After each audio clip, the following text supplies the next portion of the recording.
damn it. All right, here we go. First episode of the podcast, and I got to sit down with a very good friend of mine, Ravi Laird. I've known Ravi for over a decade now. We worked for a long time together, and I even lived with him for a little while. He is a musician, guitarist, live event organizer, chef, thrill seeker, world traveler, adventurist, and some might even say punmaster. He is an all-around, interesting character full of life stories, and he can make a dang quesadilla. So here he is, Ravi Laird.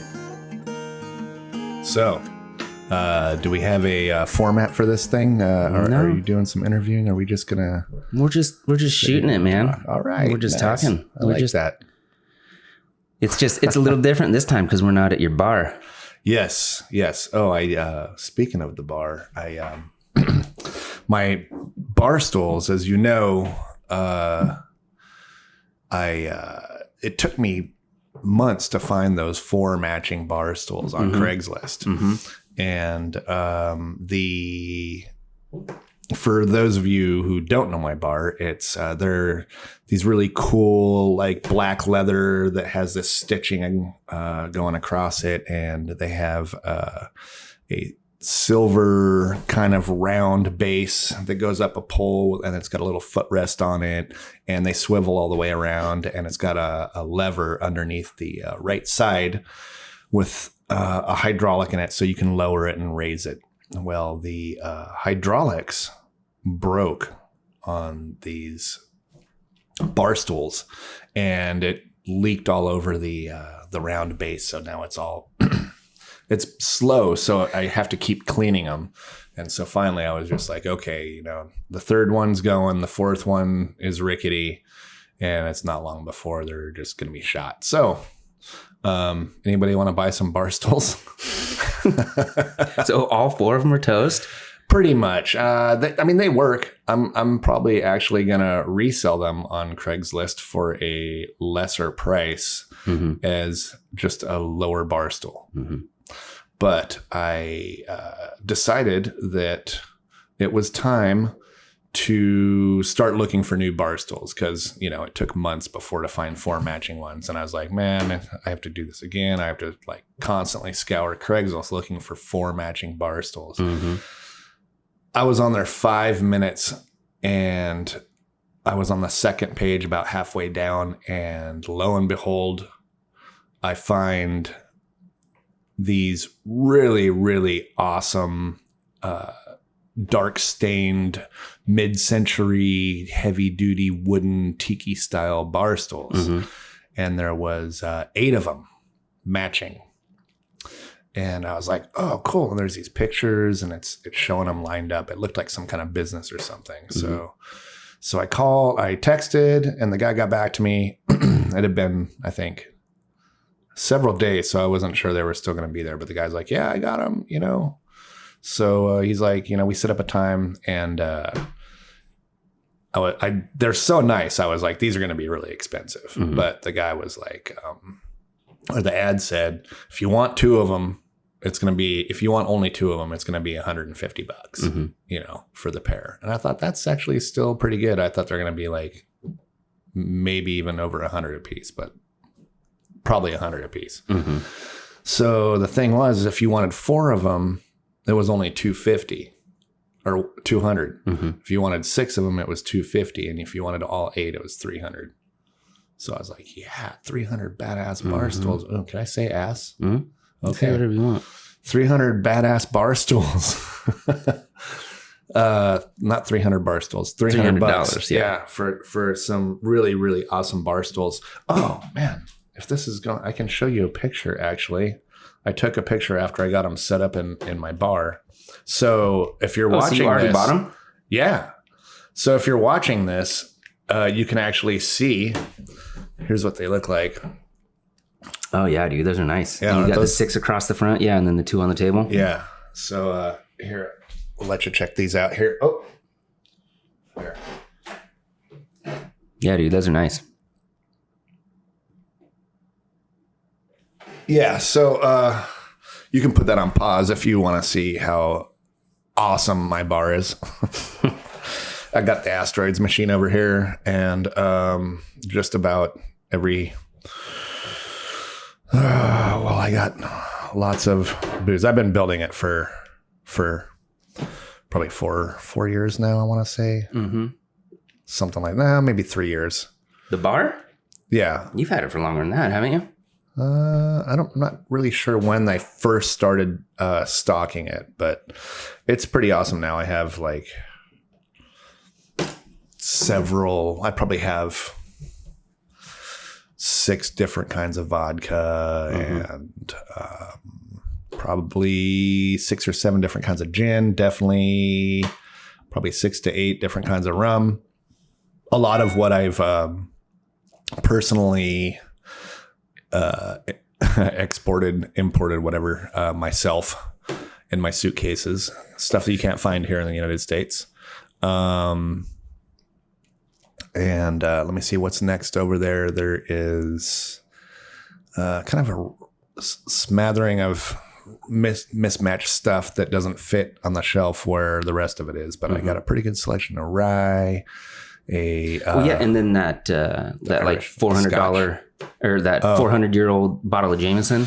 Bushmills. Yeah. I went to Ireland in 2008 for Bushmills 400-year anniversary. So they had this commemorative Bushmills 400th anniversary commemorative whiskey. And I thought that they said that there was a trace amount, and I'm not sure how they came to that conclusion. I doubt they cellared whiskey for 400 years and then just added it to this. It's probably like one of those things where, where you use a little, there's a little bit left of the previous batch, and then you make the batch, and then there's a little bit that sits in the bottom or whatever. I don't know. I'm not sure exactly if that's even true. I don't remember. It was by the time we got to that part of it, I was a little bit lit, but because I went through I was chosen to be one of the, when you get done with the tour, they pick like 8 people or 12 people out of the tour group, which is, my group probably had 40 people in it, 30 people, something like that. But I was one of the people who was chosen to participate in a whiskey tasting course at the end of the tour.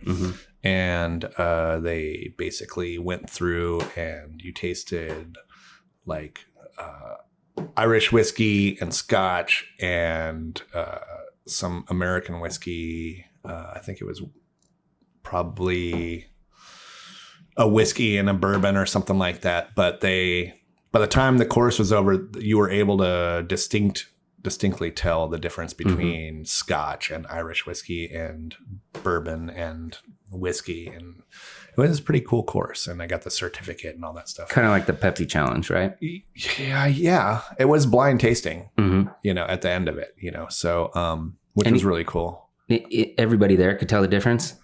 At the table, that went through this course, And that, strangely enough, I was chosen at Old Middleton Distillery, where they do Jameson and Powers and all that stuff. And so I not only got a certificate from Bushmills, but I also got a certificate from Jameson as an official Irish whiskey taster, for whatever that's worth. It's kind of a novelty thing. But yeah, so I did get this Bushmills 1608 is what it's called. And I've been trying to find more of it for several years now.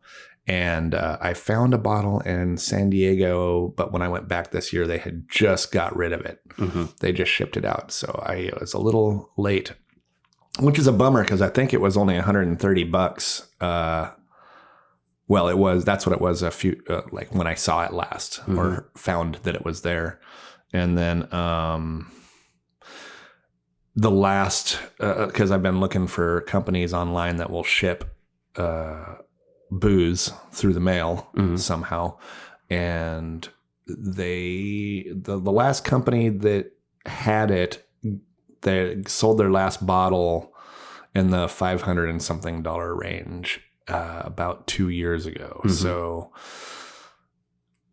now it's probably even more rare. I'm sure that they only made a limited batch of it, and what's left out there is just what's left out there. So I have one unopened bottle of Bushmill 1608 still in the original packaging. And what do you think you're going to do with it?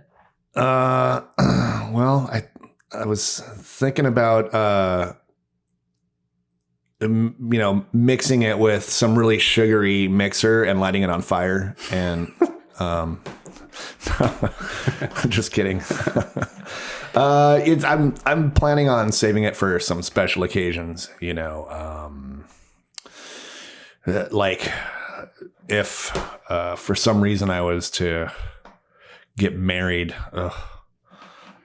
That would be quite the occasion to drink it. That would be an occasion to drink it, to drink some of it anyway, with some very special people. However, that's probably not too likely. So maybe it's still going to stay shut. Let's see. Maybe if I had a kid, and that's probably not going to happen either, seeing as I'm, I'm in my prime at 51, going to be 52 here in March. You are prime Robster right now. Prime Robster.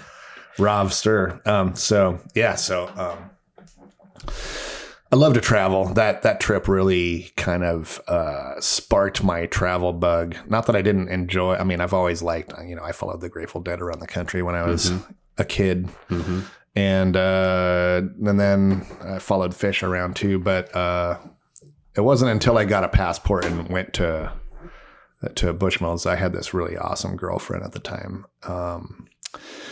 When my band got back from being on the road, because I missed the birthday thing, she had bought me this trip for both of us to Ireland for explicitly to go to the because she knew how much I wanted to go to Ireland for the 400 year anniversary.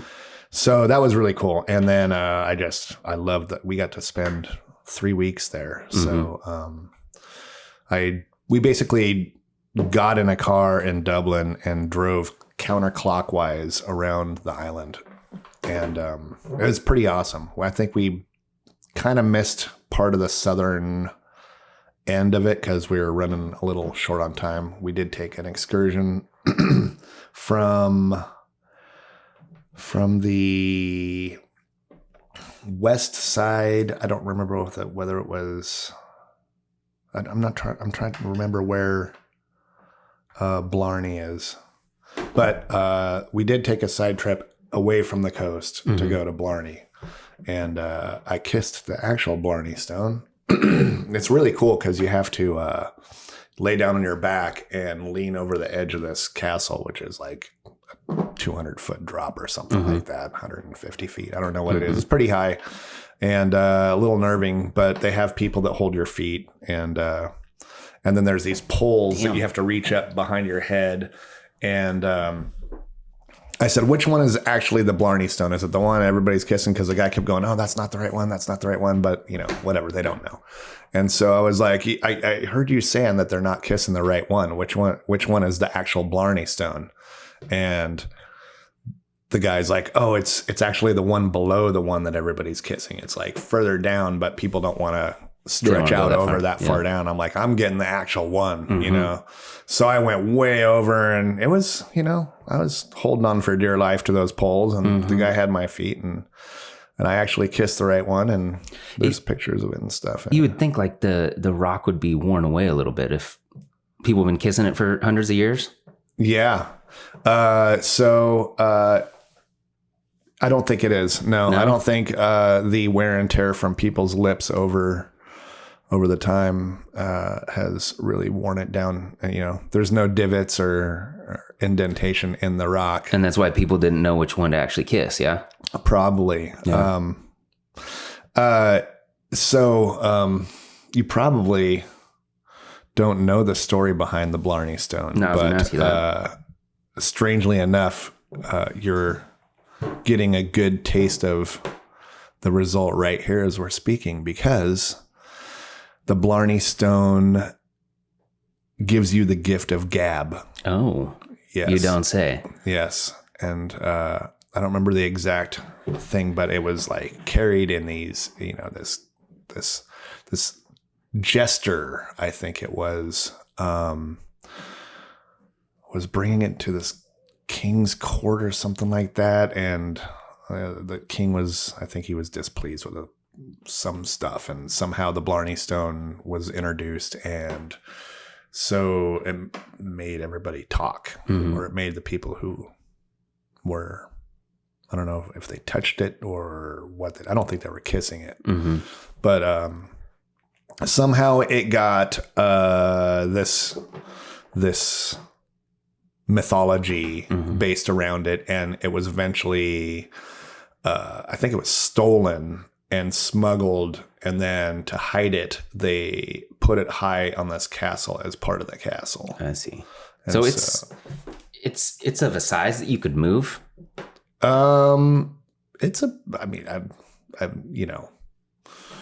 how'd they build the pyramids? I don't know. It was, it's pretty hefty, and just some of those castles out there anyway are just magnificent. Yeah. Like to go there and think about the history, and how long ago these people built these things and how they moved them and even designed it and got it built. It's just amazing, So that was pretty cool. So yeah, that was a good trip. So for my birthday this year, I started, this is going to be the third one in a row. I started on my 50th birthday, and I decided I'm going to do destination birthdays now. So the first year I picked Sayulita, Mexico, which is just above Puerto Vallarta. And all my friends from all over the United States got tickets, and we all flew down there and rented a big old house and just raged. It was awesome. And Sayulita is a cute little town. And we hired this service that picks you up. You land in Puerto Vallarta. And we had hired this service that picks you up in these brand new giant SUVs and black Ford Escalade, and they're waiting for you right outside the airport door with a sign with your name on it. And they're like, you're like, oh, that's me. And they're like, hey, come over here. And so, you literally walk maybe 100 feet to the car, which is just waiting right there.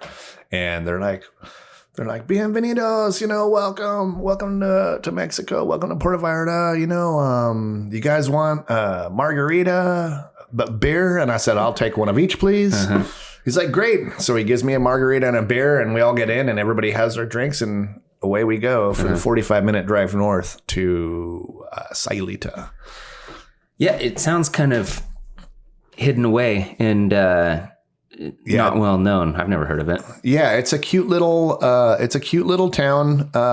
It literally has one street going one way through the middle of it, and another street going the other way through the middle of it. And that's about, there's a couple of streets that go like from that one main street going down towards the water, like 3 blocks, and it's all like these square cobblestones, and it's a lot of people rent golf carts is really popular to get around the town, and great food, some amazing restaurants. There's kind of like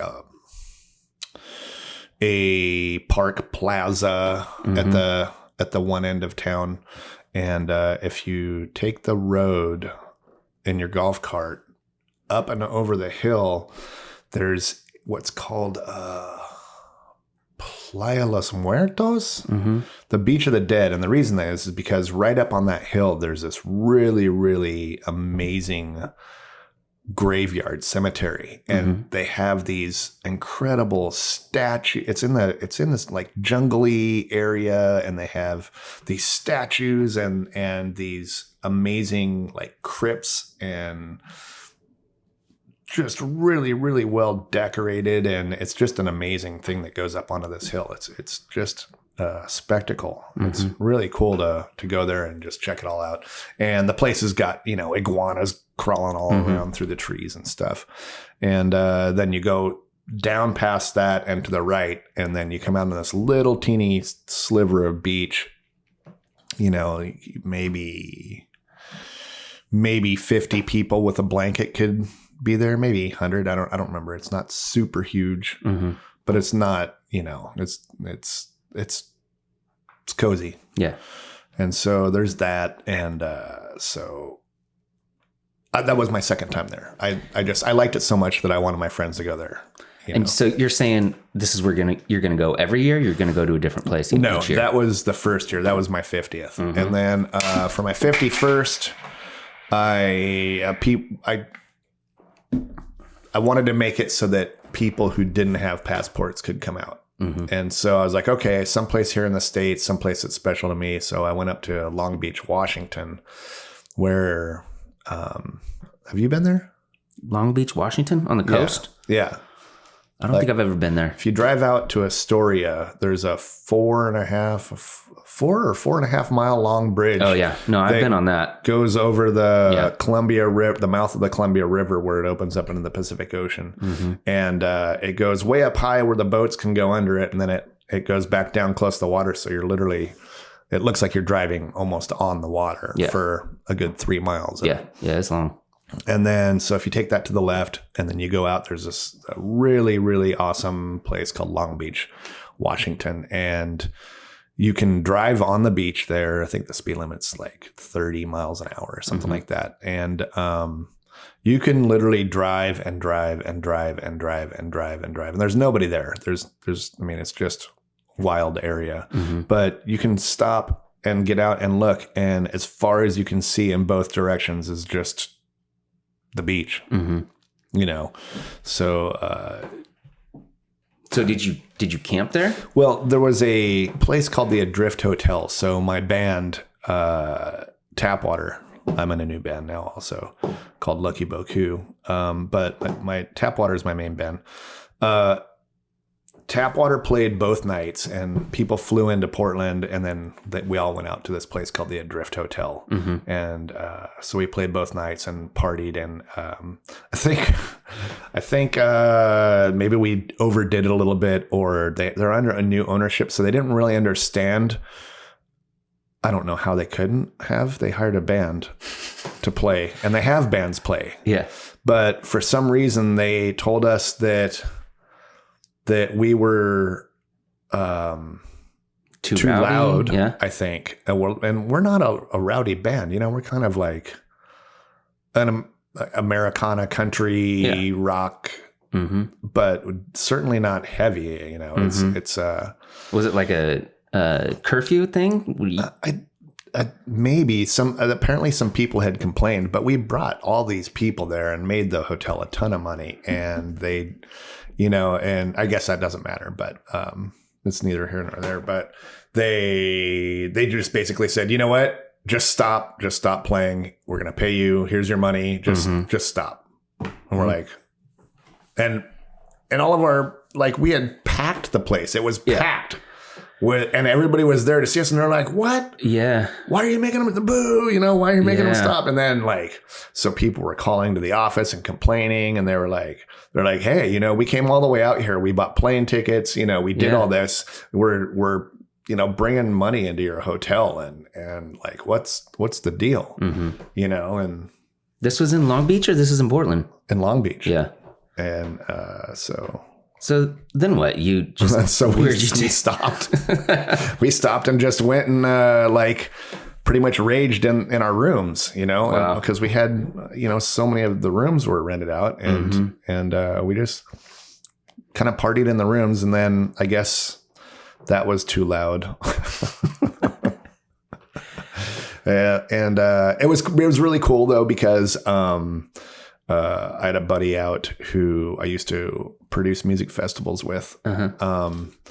And he's really into wine, and I'm really into wine. And so I brought a couple of really big bottles down there. not super huge bottles, but like I had a Cane 5 that was 2002 Cane 5. You know, I think they're brand new. They're like in the current vintage, they're probably around $100 or something like that. Mm-hmm. So decent, you know, but this one was cellared, so it was probably worth more than that. And then I had another bottle of 2002 Chateau Montelena Estate Cab, and that went down really good. And he brought some big ones too. I don't remember what they were, but we had a good old time, you know. And I think we had some tequila, of course. Did tequila shots, but yeah. So that was 51. That was 51. So and it was eventful. We had it's right near this place called, I want to say it's called Oysterville, and which is about 15 or 20 miles up the beach. And I think we got like 200 oysters and brought them back, and we're shucking them out there on the beach. And you know, we had all the accoutrements, you know, limes and hot sauce, and you know, so it was really good. Fun time. But so this time I was like, okay, you know, I want to go do something a little more extravagant again. So we're taking it back to Mexico. So it's still kind of easy to get to. Of course, if you don't have a passport, you know, you're going to have a hard time getting back in the States. Yeah. If you can get down, well, no, you have to have a passport actually to buy a flight down there. But if you drove across the border, you know, I don't know, you'd be bummed trying to get back. But yeah, we're going to Zihuatanejo, Mexico. Oh, what? Zihuatanejo. Yeah. Some people might remember the end of the Shawshank Redemption. Oh, no shit. Is that where he goes? Morgan Freeman finally gets out after the main guy escapes and says, I'm going down to Zihuatanejo, you know, and if you feel inclined, meet me down there. You'll find me on this beach and whatever. And that was the ending scene was Morgan Freeman walks up and sees him, and they give each other a hug on this beach in Zihuatanejo. How do you spell it? Zihuatanejo. I got it. Ejo. Zihuatanejo. Right next to Ixtapa? Yes, next to Ixtapa. I highly recommend skipping Ixtapa. So this is my second time to Zihuatanejo also. My favorite Mexican food restaurant is there. It's called Annie, A-N-Y, and it is absolutely hands down the best Mexican food I've ever had in my life. Yeah. And I used to live in San Diego, and I would go down into Tijuana and Tecate and all this and Ensenada, and you know, it's this just blows it away. Yeah, but the question is, can they make a quesadilla? Yes, they can make a quesadilla. Have you noticed that though? Any place you ever go, I don't even order quesadillas when I go out because I'm like, no, you can't do it. Yeah, I got this under control. Yeah, I do. In case you guys don't know out there, I make some incredible quesadillas with all kinds of just tons of stuff. I have specialty quesadillas. I have one called a Blue Pig, which is it's got peppered bacon, uncured, and let's see, it was cheddar cheese and crumbled blue cheese mixed in through it, and then it had grated Parmesan on the top, and then the top. So I do a tortilla and then the stuff in it, and then a top tortilla.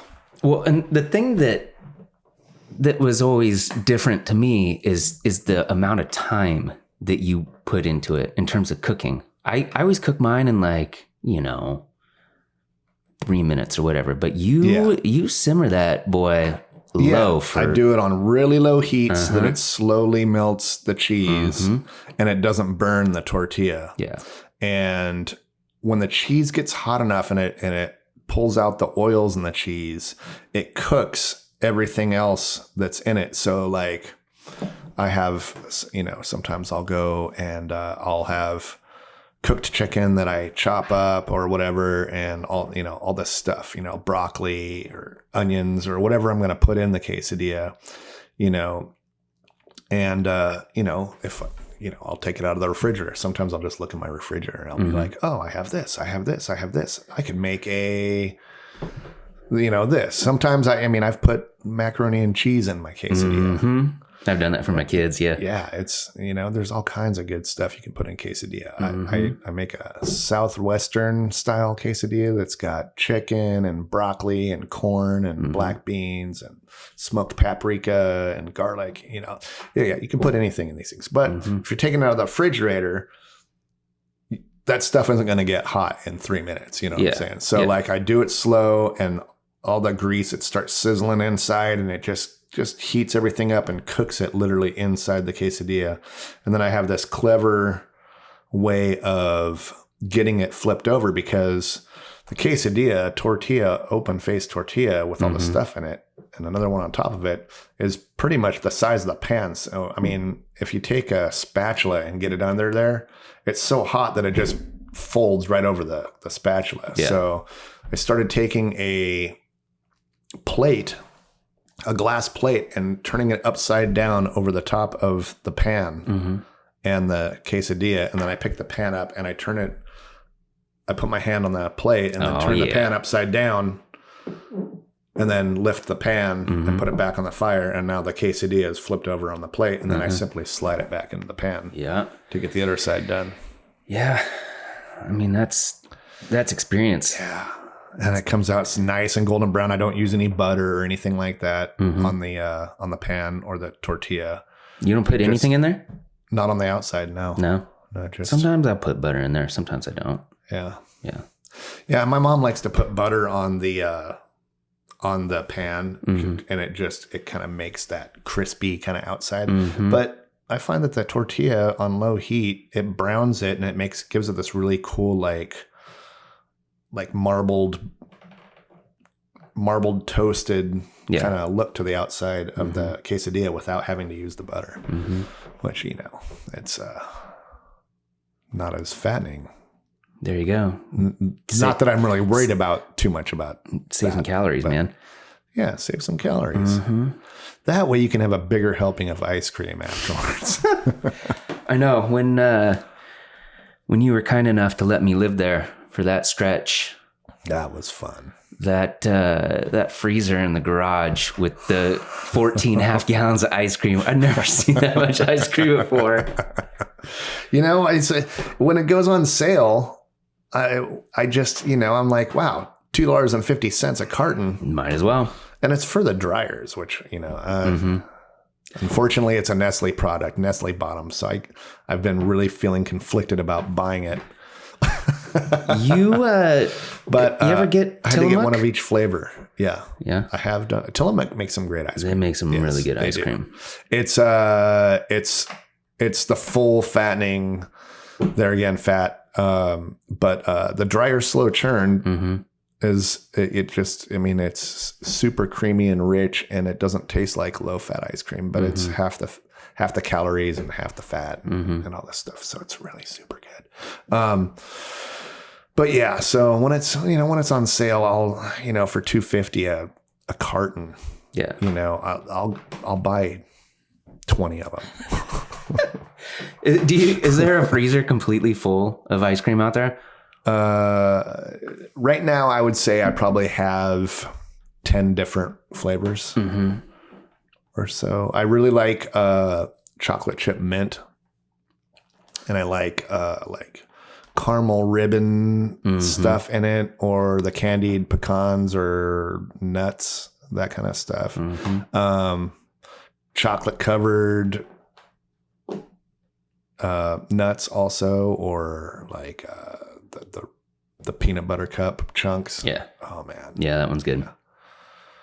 Kind of reminds me of Cold Stone a little bit, but but you have it right there in a carton. We started buying the Tillamook brand just because it's the only one in the ice cream aisle where the first ingredient is heavy cream. or something cream. All the other ones, the first ingredient is usually like milk. Oh, yeah. So the Tillamook stuff, it's 5 ingredients, Yeah. But yeah, it is like... Kind of like when you make it at home. Exactly. Which, speaking of, I need to make another batch of ice cream. You make homemade too?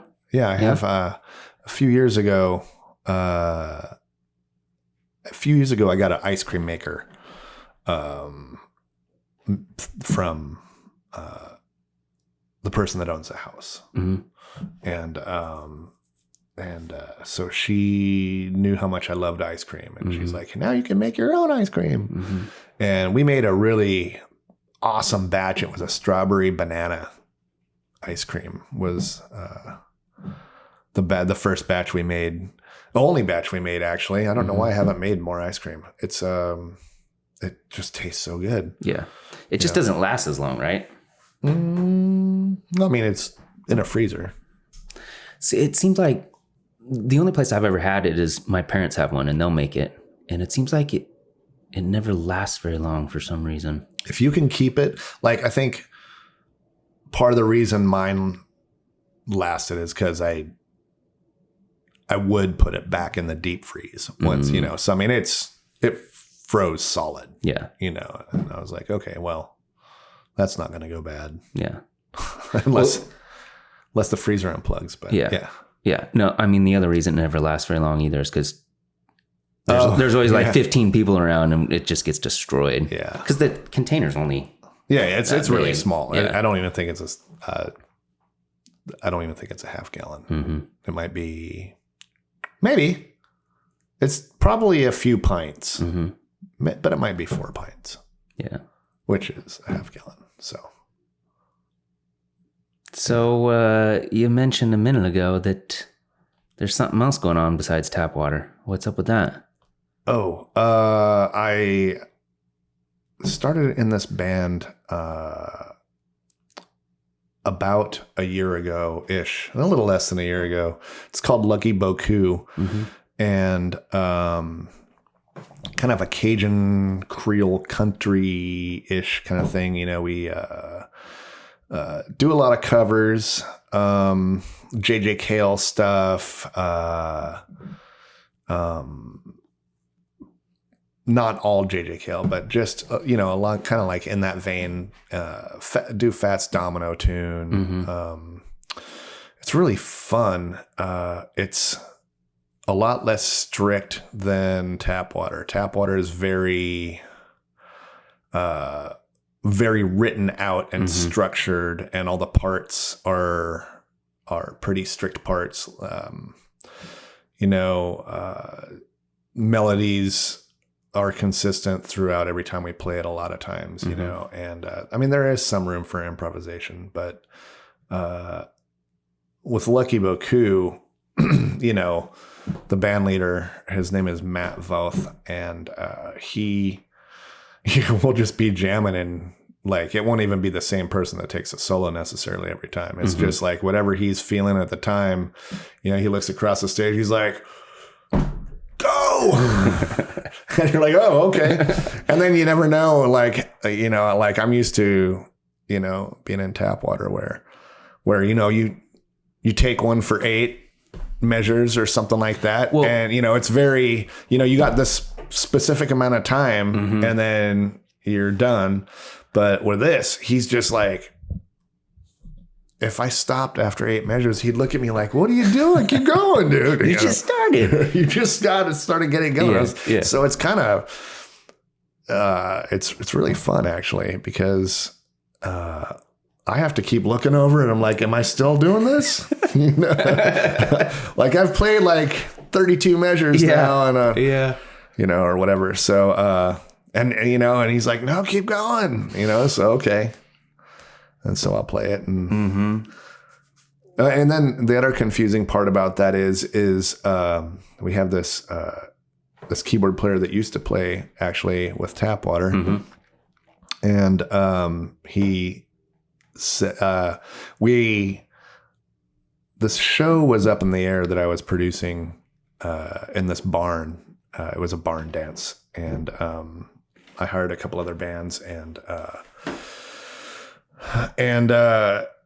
Matt was getting kind of a little antsy because the keyboard player ended up not being able to do it that we had been using. And that's another thing with this band, Lucky Boku, is that it's kind of a roster type band where he wants to have, several people in each position. That way, if somebody's not available, he has another person that knows the tunes that he can call them. And, that way there's always somebody to make the shows. How many piece band is this? Well, it's drums, bass, Matt plays guitar, but if we don't have a bass, he'll play bass. And then usually keys, me on guitar and violin. Oh, so, nice. Then there's a violin, not me on violin. You ever tried playing violin? I used to play a viola actually. Dude, it's so hard. School. Yeah, it was fun, but that was short-lived in grade school orchestra. But so I told him, I was like, oh, I know this guy that could do keys, and we'll just give him the charts, and he's like, I really, it's such a short notice, and but if you say he's good enough, and I'm like, oh yeah, you're gonna love this guy, he's great, and he's like, well, no rehearsals with him, I'm a little nervous, but like I trust you. And wait a minute. He was gonna go play a show with you guys with zero rehearsal? Yeah. Just show up and play? Yeah. Well, I told him, I said, wait, he's a good reader, so we'll just give him the charts. We have charts, chord charts, and so I was like, he's competent, and he's just got such good feel, and the songs aren't super hard either, and so, well, they're all covers too, right? No, there's a lot of covers, but there's also a lot of originals too. It's like maybe half and half. Yeah. And so, of course, Tim comes in and just starts shredding on keyboards. And Matt turns over and looks at him after his first solo, and he's just like, got this big old smile on his face. And so he started calling him out for more and more solos throughout the set. And at the end of the set, he's like, well, I guess Tim can play with us anytime he wants to, love to have him on board, and so we're playing this Mardi Gras show on the 22nd at the Wonder Ballroom, and then we're playing the Fat Tuesday at Mississippi Studios. Nice. On the 25th.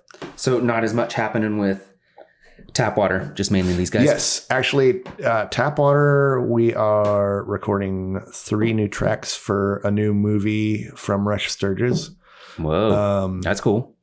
Yep, this will be, I think, our 4th or 5th movie that he's hired us to write music for. Do you get to see the movie and then write to it, or do you just have to come up with something?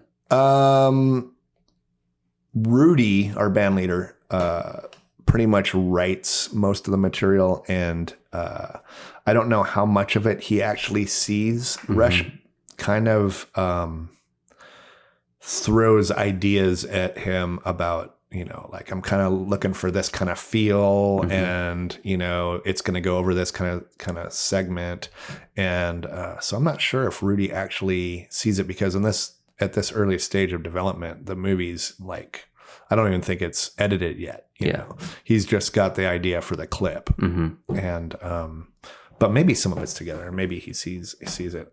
We did actually watch.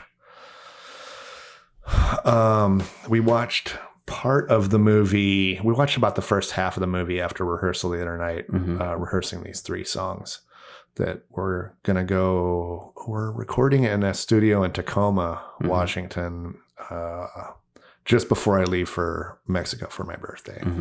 So March 6th through 10th, I want to say, something like that.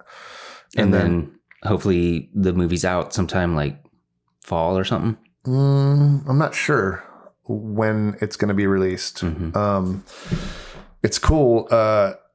We actually got nominated for Best Original Film Score at the Extance Film Festival in Salt Lake City for the first or second one that we did, and we didn't quite make it. I think we were in the top 10, but it was something like 12,000 or 14,000 films, I want to say. Damn. And the next film that we did, we got nominated again for Best Original Film Score and actually won it. So that was really cool. We got this trophy, and it's like a X-Dance Film Festival version of an Oscar or whatever, Grammy, whatever. So it's pretty cool. That was awesome. What movie was that for? That one was, I'm trying to remember. It was either Frontier or Dream Result. I think those were the two that we got nominated for. And they are Rush Sturgis, who is an extremely dynamic individual. He's an amazing athlete. He's a pro kayaker, and he was one of the innovators, early innovators in the sport, and is considered the best all-around kayaker in the world. Actually, he's not like the best at waterfall drops or the best at big waves or the best, but he's the best jack of all trades. He can do all that stuff, and he's really good at it. And he invented a lot of tricks where he would do like a forward somersault in his kayak off the lip of a, like 100-foot waterfall. Yeah. And so that was kind of groundbreaking back then, So he started filming all this stuff and started editing it together and just got so proficient at it that he became professional and makes incredible movies. Most of it has been like documentary style whitewater stuff. The last one that we did was called Chasing Niagara, about... You showed me a clip from that. I remember now. Yeah. Rafa Ortiz and his 3-year-long journey to kayak over Niagara Falls. And so it was a lot of training and the journey of all the places in the world they went to train for this drop over Niagara. And then so that was the last one. That movie actually got picked up by the Starz Network, bought by Starz. And so this new movie, I don't remember the guy's name even, but it's another film about some early kayaking legend guy who he had this dream of running in their entirety these 4 sister rivers, and it really, really, really extremely steep terrain with crazy, like once you go down, like there's no way to really get out for hundreds of miles or something like that. And it's just, I don't even know how you could scout all that. Yeah. And these guys just went for it. And I guess he wanted to be the first person in the world that not only ran the river in its entirety, but all 4 rivers in their entirety. And so he got through, I think, the first 3, and I think he came down with some kind of illness, and it forced him to quit the sport, and basically abandon his dream. And he just thought he was done. And I guess a decade later, he got better and refocused and went for it. Went and did the 4th one. Did the 4th one. Yeah. So that's pretty cool. So it's really exciting to get to do 3 songs for the new movie. Yeah. And then, so that's pretty cool. And then, we're booking for the rest of 2020. So how does that work in this scenario, doing the songs for the movie? Do you get any sort of money down the line based on how well it does, or is it just flat fee? They just pay you, that's it? Yeah, they just pay us a flat fee. So it's work for hire. So yeah, it's fun though. I mean, you kind of gotta let go of any ownership that you feel over it. Like, hey, that's my part, but you kind of learn to do that anyway. We have a fantastic record producer. His name is Steve Berlin, and he's He's a six-time Grammy-winning record producer and a member of the band Los Lobos.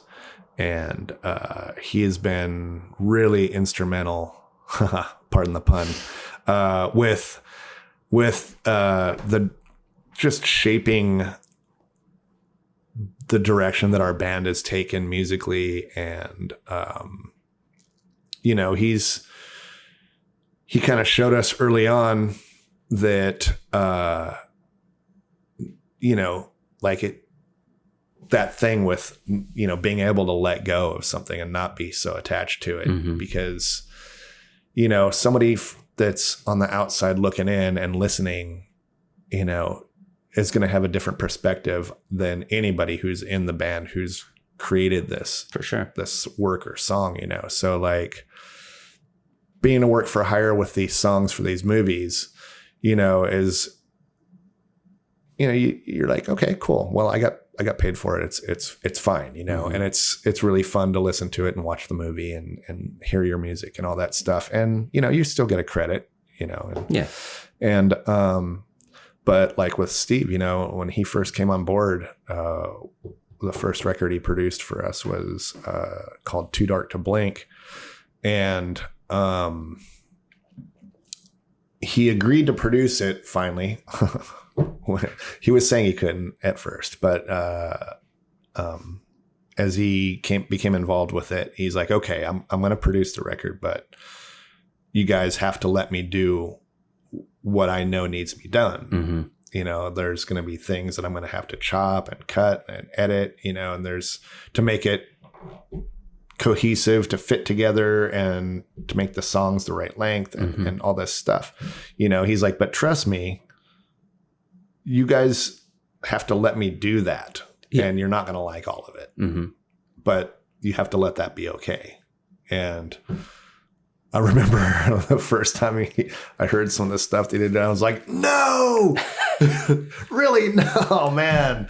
And but I was like, okay, I trust him. I know, like, obviously the guy's a professional at this. So, and sure enough, by the time all was said and done, he's like, trust me, you don't know what it's going to sound like when it's done. I do. Yeah.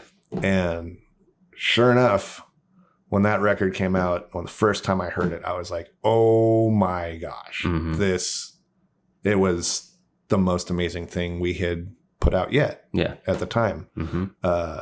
And so we've worked with him on a lot of musical projects since then. And he did just produce our new record also, which is called Shoebox Photographs. And this one is absolutely by far our best work to date. Yeah, definitely really, really a lot more mature in the songwriting and in the production, all elements. It's just, we're really proud of this record, so. Yeah, I remember being upstairs and hearing you practice solos for some of those songs over and over and over again. And then hundreds of times. I go down and talk to you. Hey, how's it going, Ravi? Oh man, I really hope he likes this one. I've got it nailed right now. I hope he likes it. Yeah. And that's funny too. Cause, Rudy was like, hey, send me those tracks. I want to hear what, those recordings of you playing along to the tracks that we got so far, and he's like, man, I don't know about that part, and so it was a little nerve wracking because you spend that much time, like, I mean, some of those guitar solos, I spent, many hours every day, sometimes 8 hours in a day, just working it out, cutting little pieces and changing it and rearranging it and to where it flowed together and I had my phrasing that made sense to me. And I'm really, to me, I'm more of a tasteful lead player. I'm not super into like fast shredding, like Van Halen shit. It's cool. I love it. I love that stuff. But I don't necessarily have to do it. I'm more into the like, I guess David Gilmour would be a good example where, David Gilmour shreds. He's not a super speedy player, but he's so tasteful, Oh, he's meticulous too. And he's really, so I kind of like try to take that approach when I'm writing a guitar solo. I want it to flow and take you on a musical journey through the solo. So, so when you spend that much time, some of the guitar solos took me, a couple of weeks for one guitar solo of hours and hours every day, writing it and rearranging it and getting it to the point where I'm like, okay, this is it. This is the one, Yeah. And it's like, and then to realize that like this whole solo might not even fly. Like they might just go, nope, that's not going to go there. Yep. So, I had fun doing it. And that was what I ultimately, resolved to was I was like, well, you know what? It was a great experience because before I used to just kind of go in and wing it. I wouldn't necessarily write guitar solos. I would improvise guitar solos in the studio and so this is the first one I spent a lot of time really just articulating everything, writing the solo from front to back.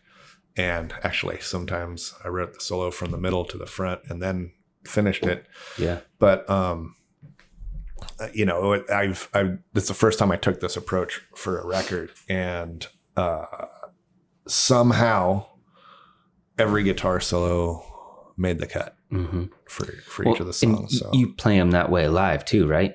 Yes. You don't really deviate. You play the album version.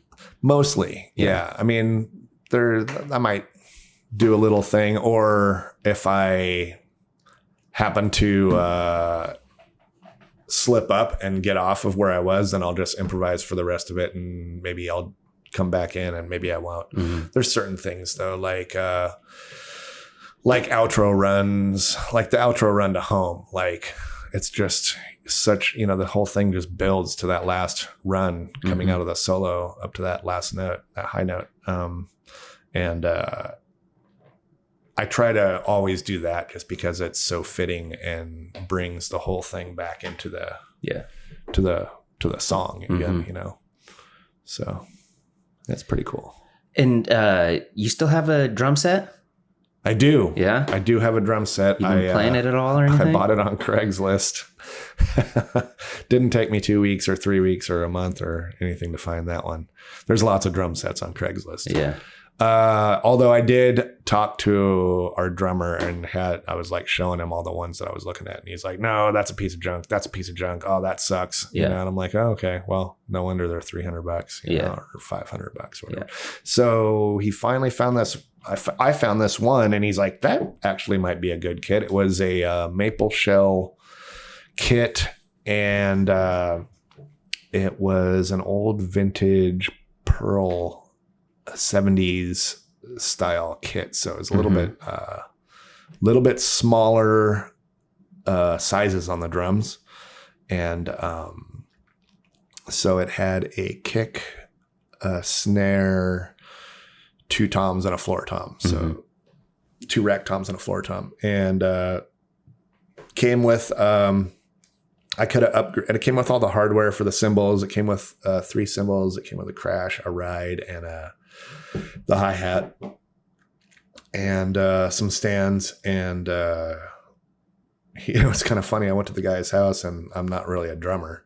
And so he's like, you want to play it? And I'm like, no, not really. I suck. I'm like, I can't play drums. He's like, looked at me funny. He's like, why are you buying a drum set? You're going to learn to play drums? And I'm like, maybe. He's like, okay, what's going on? So I was like, okay, I'm building a rehearsal recording studio in my basement, and I don't want I don't want drummers to have to bring their drum set to rehearse, like it's just a pain in the ass to move a drum set. Yeah.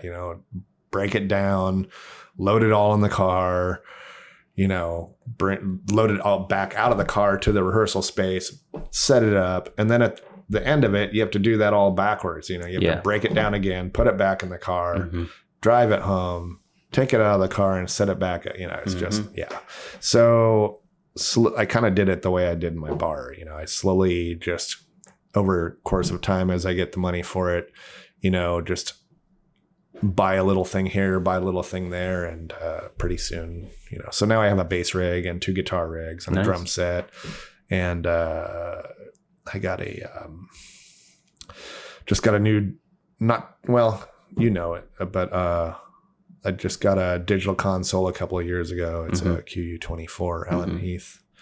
And then I got the EVZLX line speakers for monitors, and it sounds great down there. Yeah. Is everything set up?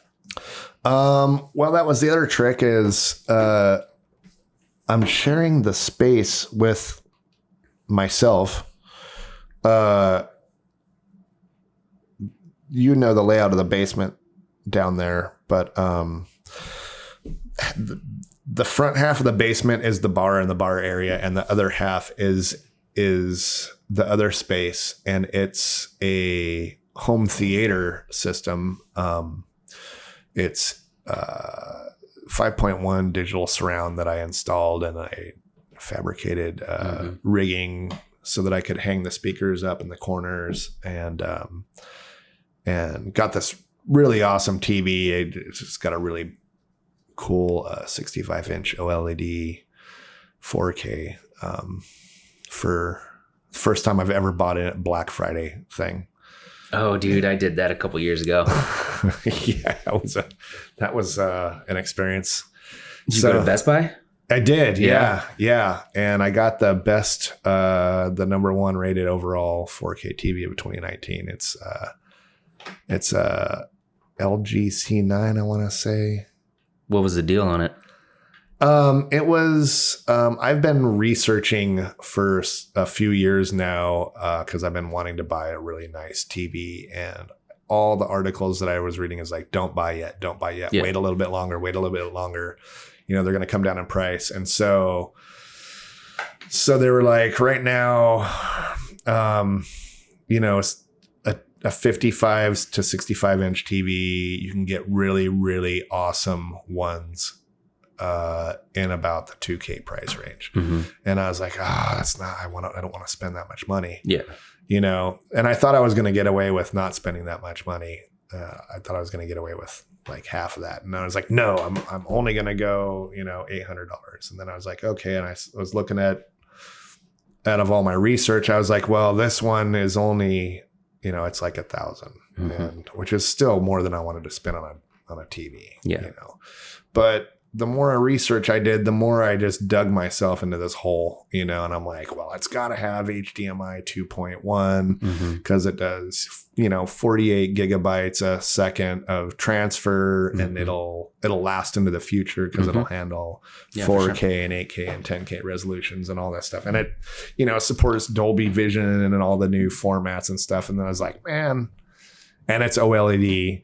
So I'm like, okay. So when I was like, well, these are the specs that I want, and here's what I'll compromise on. And then pretty much what I wanted ended up being like the best TV. And I was like, of course. Shocker. So I was talking to my girl, and she's like, well, Black Friday's in like a week if you're really going to pull the trigger on this. And I'm like, okay. Okay, I'll do it. And I had just had a ton of independent contracting work and made a bundle of loot. So I was like, I'm going to splurge a little of this, and instead of paying off my car or whatever, I was like, I'm just going to buy a toy. So I did. So anyway, it kind of got off track there because I'm so excited about this TV. It's pretty new still. It looks amazing. Oh, I'm sure it does. It's astonishing, actually. Did you hang it on the wall? No, I have it in the same place as the other one. It's on top of a cabinet, but this one's 65 inch, and the other one was like 40. And so it's quite a bit bigger, and it's just so much better picture. It's really amazing where technology has gone.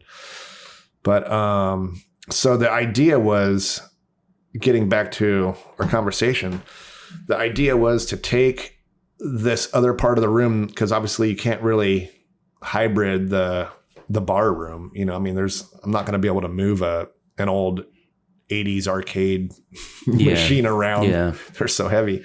But so I was like, I want to make this room. I don't want to give up my home theater, but I really don't want to give up the idea of having a rehearsal / recording studio. So I thought about it for quite a bit of time and finally came up with an idea of how to make it both. So the way it's set up normally is a home theater, but when I know I'm going to have rehearsal, I have made a situation where it literally takes about 10 minutes to switch it into a rehearsal studio. And what I do is I take the long couch that's facing the TV and slide it over against the far wall. And the small 2-person couch, I lift up on its end and slide it back into the laundry room.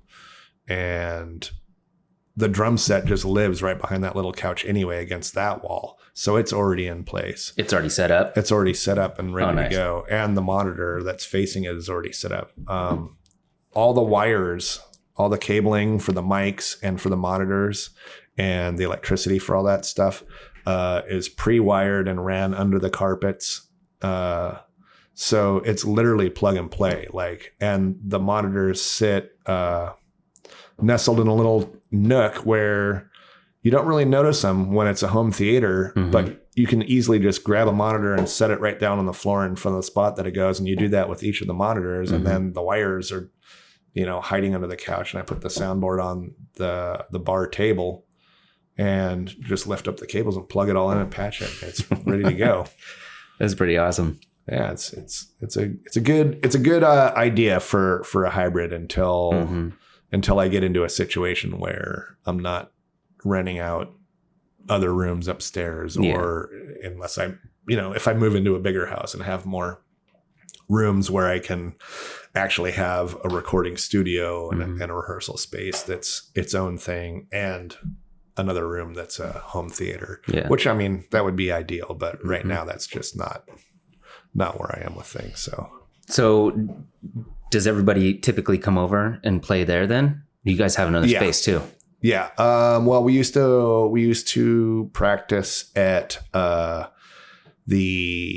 Steve's house. He plays banjo and lap steel, but it's basically the studio is more with his other band, the Amanda Richards and the Good Long Whiles, who is excellent. They're great.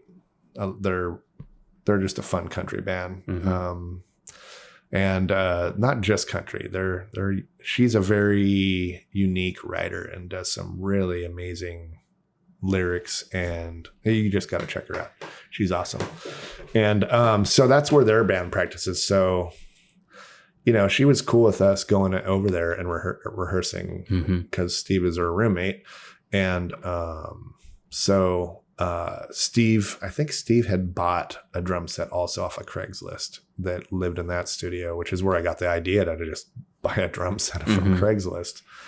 And so I did the same thing. So I was actually thinking that Steve was going to be kind of bummed about that, and I was just trying to provide another place for us, but when Steve heard I bought a drum set, he got this excited look on his face. He's like, "You bought a drum set? Awesome. Let's practice at your house." Yeah. And I was like, wow, that's not what I was thinking, because it's pretty convenient to just not have to load your stuff and drive somewhere to go rehearse, Yeah. But he was totally into it. So I always hated that part, because when I started playing, that's what I did primarily was drums. And you're right, there's so much extra stuff to pack, and you're always the first one there and the last one to leave. Guitarist just shows up with guitar and an amp, that's super easy. Drums, there's so many pieces and you got to set it all up. It's fun, but yeah, man. Yeah. Now I just need to get a keyboard rig, and then I'll be pretty good. We did just get a new old acoustic guitar. Got a 69 Martin D18 that a friend just happened to be selling. And man, it's a beautiful guitar. Sounds great. Yeah. And that thing's super nice. So now I want to get some good condenser microphones. Like I was thinking about the old AKG C414s. Yeah, that's good. Before they got bought out by whoever is making them now, they started, they just make them different. I didn't know they got bought. Yeah. They still kept the name, but yeah. I have had this idea for a long time. If I had a bunch of money to just spend it. That would be one thing I would do.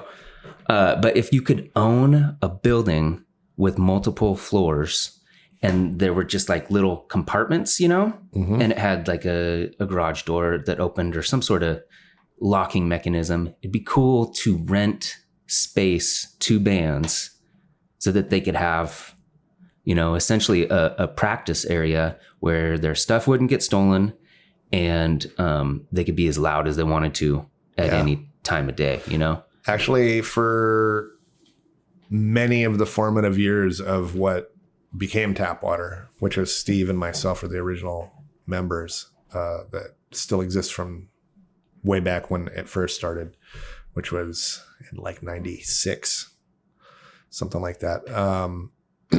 But it's been Tapwater since like 2001. But we went through a lot of band member changes and name changes, but it's always been Steve and I have kind of like been the force behind this band. And where we used to practice in El Cajon, California, a suburb of San Diego, this guy named Eric Nickerson, he had this thing called Nickerson Studios, and he took a pretty large size warehouse, not super huge, but pretty good size, and had a buddy of his frame in studios, like literally at 2 stories high, like stairs and everything up to all the rooms, and literally rented out this warehouse and then built like 12 studios inside. Damn. So he did it. He did just that. Yeah. And all the rooms were soundproofed individually? They're all soundproofed individually and all different sizes. I mean, when you're walking down the hallway with all the doors on your right and left as you're going down, you can hear the music. I mean, because, some people are pretty loud. There was this one band called DB99 who, unbeknownst to me, later I would end up working in the concert production business with those same guys, but they were always so loud the whole building shook, and I was like, what the heck is going on? And this guy would come out and he would have like band like big bands that like AC/DC Crew shirts on and stuff, and I was like, who is this guy? And he's like, oh, and they're like, he was like, oh, I work I work setting in concert production, so I just brought a bunch of those speakers here with some amp racks and for this little teeny studio the size of somebody's living room, it's just blowing the place out. But they were like a super heavy kind of 9 Inch Nails kind of sounding band. So they were heavy and loud and like, why don't you just rip my heart out? Just crazy, like, really awesome. They had this cool chick drummer that just killed it. And it was just 3-piece. They were amazing. I love those guys. But yeah, so they were loud. And there was some, ambient noise. But when you were in your own studio with your door closed and you were doing your rehearsal, it wasn't too intrusive. Like when you stopped playing to talk, it you could kind of hear some muffled sounds coming from the other rooms, but it wasn't so loud that you couldn't just hear yourself talk to each other and get your work done.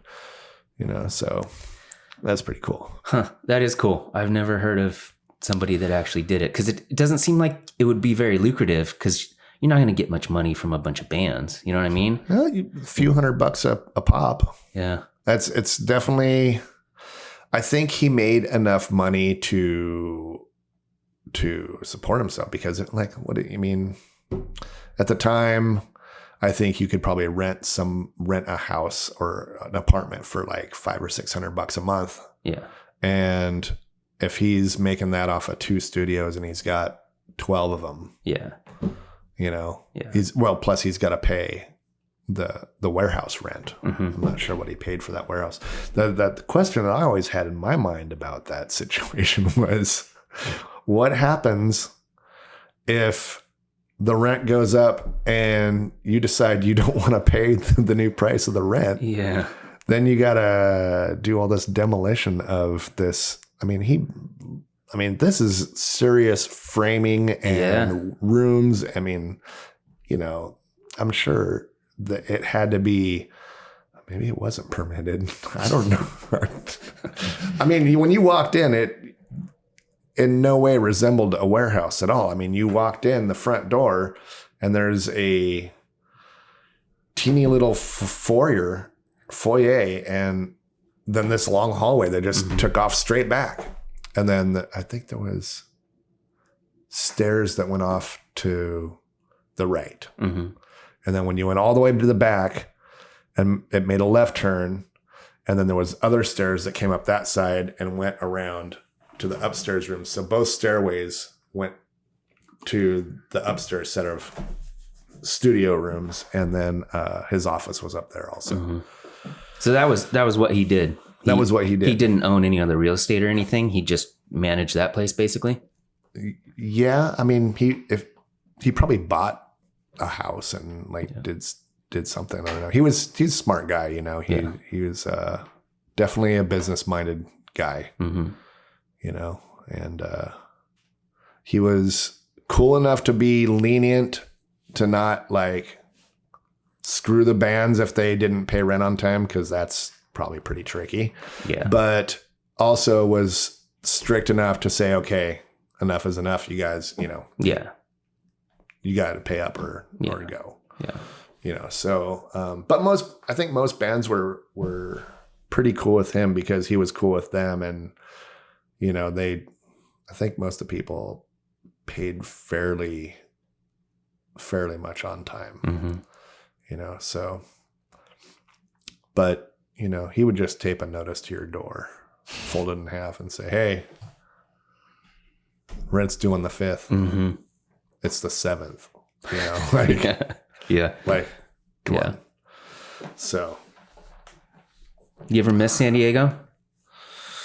At first I did. Yeah. You kind of over it now? Yeah. I love San Diego. I love my friends there and my family there, but I don't think I would ever move back there, really. Portland is so beautiful. There's forests and trees and rivers and waterfalls and eagles that fly over your head, and the hiking is incredible. The fresh air, the drinking water, just the people's attitudes, is just really, really incredible. The music scene is fantastic. It's a very artistic community here in Portland, and that suits me, and I like it. Now I've been here so long that, it's been over a decade, now. So this has become my home. I've made a ton of new friends and a ton of new adventures. And so, I just, I love it up here. It's great. So I love it down there too. I go down, I still spend plenty of time down there. I go down for a month at least every year, definitely a month during the holiday break. And then for a while I was making it down there a couple more times a year too. It just depends. Sometimes I drive, sometimes I fly. Yeah. So, total time, I do definitely get down there still and see everybody. And so that's cool. It's nice down there. I've only been a couple times, but yeah. Well, it's nice if you live near the coast. Yeah.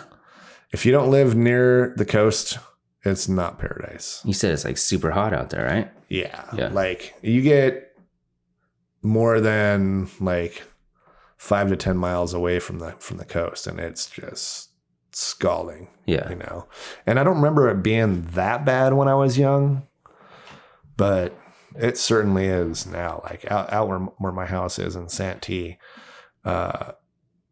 it's, it can get summer temperatures. I mean, I was down there in, I think, I want to say last November, and it was like 90 degrees. Really? In November. I was like, what the? It's weird because I was in Vegas in January, and it was like 45 degrees. You never think it would get that cold in Vegas, but it was. Oh, yeah. It was cold. Yeah. Yeah. Yeah. And that's the thing is like the extreme difference in the temperature between like a hot sunny day and the nighttime. I mean, it could be 80 degrees in the day and get down to, 30 in the overnight, to where like in Santee where I grew up, the blades of grass would just frost over completely white, like to where you walked on it and it would crunch and break the grass, break the grass blades. So yeah, it was, I liked it though. Back then Santee was pretty way out in the middle of nowhere. Now it's a thriving city, but it was fun growing up there. You guys had land around the house, didn't you? Yeah, we have 1/3 of an acre. So it's not a lot of land, but it was enough to where my mom tried to instill a farm-like atmosphere. So like we had chickens and ducks and geese and goats, and we used to, before we go to school, we'd have to milk the goat and collect the chicken and duck eggs, and and she grew an organic garden, and she was a single mother raising 2 kids and trying to figure out how to keep us fed, and like. Did she have a freezer full of ice cream? I don't think there was a freezer full of ice cream, but I do remember that we did get some ice cream sometimes. We used to have also one of those hand crank ice cream makers that had like the old wooden barrel style buckets with the ring, the metal ring around to hold the pieces of wood together, like a barrel. And then it had this contraption that sat over the top with the handle. Then you crank the handle and it made the gears move, and that would turn the inside thing. So you'd have to put like all this ice and the salt and stuff in there, and it made ice cream. It was cool. I remember trying to move that thing though when I was a kid. I was so excited about making the ice cream, and everybody was getting tired. All the adults were getting tired of cranking on this thing, and I'm like, I'll do it. And I get in there, I get like 3 or 4 cranks, and I'm like, oh, how do you move this thing? Yeah. And I didn't realize that it was that much work to make ice cream. Yeah. But that's where it began. No wonder it tasted so good. So yeah, I have to say I prefer the one I have now, where you can just plug it in and it turns all by itself. Yeah. Yeah. Electricity. It's pretty cool. Yeah. Actually, it's hot. It is. Electrons in motion. Yeah. So that's pretty cool. You grew up with all those animals. Did it seem different? Did it seem not normal, or did other people? No, it seemed totally normal. Yeah. Actually, no, other people didn't really. I mean, there was some people that had horses, and but I don't remember too many of the other kids having as much of a farm-like situation as we had. But it seemed, I mean, that was just ever since I could remember, And, we used to build tree forts in the backyard and forts and all kinds of cool stuff. Had rock fights and dirt clod fights and rode our bikes all over the place, made obstacle courses. Yeah. And so was San Diego pretty different back then? I mean, it was probably... Oh, yeah. It wasn't nearly as populated or busy. Yeah. But did people know, like at the time that you lived there, did you know that it was going to become what it is? Like it's obviously like in terms of climate, like one of the best places you can live. Didn't people know this is something special? I don't know what people knew at the time. I just knew I was a happy-go-lucky kid, just having fun riding my bike around and, going off jumps and playing with the neighborhood kids and had a rope swing. That was pretty fun. Yeah. We used to be crazy kids, though. Yeah. I have to say, like we did some really, really awesome, cool, and dangerous stuff. Like my mom and my uncle found this slide at the dump, this really big playground slide, but it didn't have the ladder that went up to it. And so they took some stuff to the dump and saw this slide and they're like, awesome. So they somehow managed to get this thing into a truck or something and got it home. It's a pretty big slide. It was like, it had to be 15 feet long, maybe 20 feet long. It was a long slide. It's big. And what they did was the biggest tree in the backyard, the trunk came up and then it separated into two main stalks that went out. And they were able to somehow get the back of the slide up into that and then built a wooden ladder that went up into that V. And then you could slide down, which was super cool. And so us kids, in the summer, we would take the garden hose and take it all the way up and somehow we fastened it above us. So the water dropped down onto the top of the slide and just ran down to the bottom. And then we would put the little plastic kiddie pool under the bottom of it. And we'd climb up the ladder and slide down this water slide and splash into the kiddie pool at the bottom. That wasn't really one of the dangerous things we did, though. Like the more dangerous stuff was we had all these old mattresses because I think my mom was probably like getting free mattresses and getting secondhand mattresses and, they would get thrashed and maybe the dogs would like get a hole in them and we'd have to get another one. But we ended up having all these mattresses. And so we would stack them up super high. And at first it started off pretty tame. We had, those wooden spools like on a cable truck. Yeah. And, people turn them on their sides in their backyard for like a plant. They'll put plants on them or whatever, like a table. Yeah. Well, we turned it like a wheel and we used to, walk around the yard walking on it and everything. But we somehow got this idea to put bricks under all of the parts like a wheel so that it wouldn't roll and then put a fence board up on the very center part of it. And we'd run across the yard and use this fence board as a springboard, like a ramp and fly through the air like Superman and land on the stack of mattresses. Yeah. Well, that was really cool for a while. And all the neighborhood kids started coming over because it was in our front yard and they'd see it. They're like, yeah, can we try it? So they'd do it. And then we started learning how to do flips. We'd like spring off this thing and do a flip in the air and land on our back on the stack of mattresses. Well, you can only do that for so long before somebody dies. No, just before it's not as thrilling as it was when you first did, like the first 500 times you did it. Yeah. So then we took the mattresses around the backyard where we had the back porch awning, not awning, but it was like, it was like a hard wooden, it was just the roof that went over the back porch.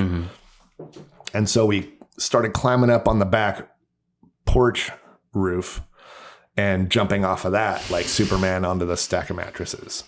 And then when all the neighborhood kids thought that was awesome. So we were doing that for a while. And then I was the first one, and I was so terrified. It was just so scary. I put the mattresses directly under the roof, and I was like, I'm going to do a flip. I'm going to do a flip off the roof onto that stack of mattresses. And I'm like, I already know how to do a flip because I've done them off the ramp, but like this is way higher. Yeah. And so I was like, okay, so I stood up there for like 45 minutes, and all these kids are just standing there. Are you going to do it? Do it. Come on, do it. Just jump. And I'm like, okay, you know, so finally I got the nerve, and I'm like, just throw yourself off the damn roof, Ravi, you know, like. So I finally was like, okay, so I kind of just acid dropped off of it and flipped over and landed on my back, and everybody just erupted in this cheer, and they're like, yeah. And then all of a sudden the next kid tried it, and the next kid tried it, and then all of a sudden everybody's doing flips off the roof. You weren't as cool. And then it wasn't fun just dropping off the roof and doing a flip on the mattresses. So we scooted them further away from the roof to where we actually had to jump out and do a flip and land on the mattresses. And then it turned into this contest where we'd have like our base distance from the roof, which wasn't too far. And we'd go through the line of all the kids and jump off and do a flip and land on the mattress. And then we'd scoot the mattresses back 1 foot further away from the roof. And then we'd do that. And it got to the point where we had the mattresses so far away from the roof that we were backed all the way up to the middle of the apex of the house. And we would full sprint as fast as we could down the roof onto the porch roof and basically spring off and fly like Superman all through the air, and then right at the last second do a quick flip onto the mattresses, and our heads weren't even landing on the mattresses. It was like just the shoulders down. Yeah. And we'd hit the mattresses and bounce up off the mattresses onto our feet, and the mattresses would unstack like, you know, like and they would end up looking like when dominoes have already fallen. You know, they're like kind of like sandwiched like that. So I don't know how my mom didn't know we were. Yeah, didn't she hear you? She knew across the roof. Yeah, and she would just, you know, yell at us out the window, "Get off the roof!" You know. Well, plus, you know, I think we're, you know, pretty evasive and secretive too. Like we'd get home and my mom would still be at work, you know, and so a lot of this would go down, you know, when. And nobody ever got hurt? Oh, I got hurt a couple times. I landed on my head once on the mattress, and it just tweaked my neck. Yeah. And I remember like all these lights went on, and I don't know how I didn't break my neck. But I landed on my head, like from a full sprint and into a Superman dive, and I just didn't quite make the flip all the way over. Yeah. And I just like hit the mattress upside down, and it just literally gave me the worst whiplash probably. But I felt my neck just go, you know, and like I came off there and I was like, man, I'm messed up. Something's wrong. You know, like, I hurt myself. Yeah. But, you know, I walked it off. You went back up 5 minutes later? I don't know if it was 5 minutes. I think it was a couple days. Did you guys ever was there anywhere to go do stuff in the water? Like, did you go cliff jump or swim or anything like that? Yeah, there was before they developed Mast Park, it used to be called the Santee River Bottom. And it was just basically where the San Diego River just flowed through Santee, and it was like sand dunes and cattails and reeds and bamboo and stuff that was just growing, you know, and it was just, you know, you catch frogs and pollywogs and, you know, crawdads and all that kind of stuff, you know, but that was where I think a lot of the kids went. In fact, I just found a video of that, and people would ride like their motorcycles and stuff out there, you know, but it was kind of like, you know, those scenes from Dazed and Confused, you know, where people had like vans and bell bottoms and, you know, it was total 70s, you know, there's probably people smoking pot down there and, you know, but it was just this place where everybody went in Santee to cool off during the summer. Mm-hmm. And it was cool because it was deep enough and to where you could swim in it. And some of it opened up into this like lake kind of. I mean, it looked like a lake. Maybe it was only a pond. I don't know. I was little, so everything looks bigger when you're a kid, you know. But yeah, it was a good place to go. And so I found this video and I posted it on Facebook, and all these grade school kids that I used to hang out with that I'm now friends with on Facebook, they're just like, "Oh my gosh, where did you get that video? I can't believe that. This brings me back." You know, they're all just, everybody was commenting on it because it was such a reminiscent, nostalgic feeling for everybody to see that the way it was back then, because everybody remembers it vividly in their memory because of the fondness they had for it as a kid. Mm-hmm. And then, you know, it just hasn't looked like that in 40 years. You know? Yeah, it's like, probably has a bunch of super nice mansions around it now.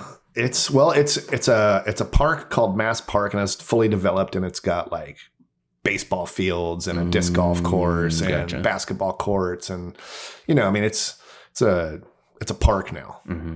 You know, and the river basically has been routed to just go right through the middle of it, and just in this one section, it doesn't freely just go wherever the water went, and then eventually they actually diverted it to go in a specific spot. I think they just took the path of least resistance, and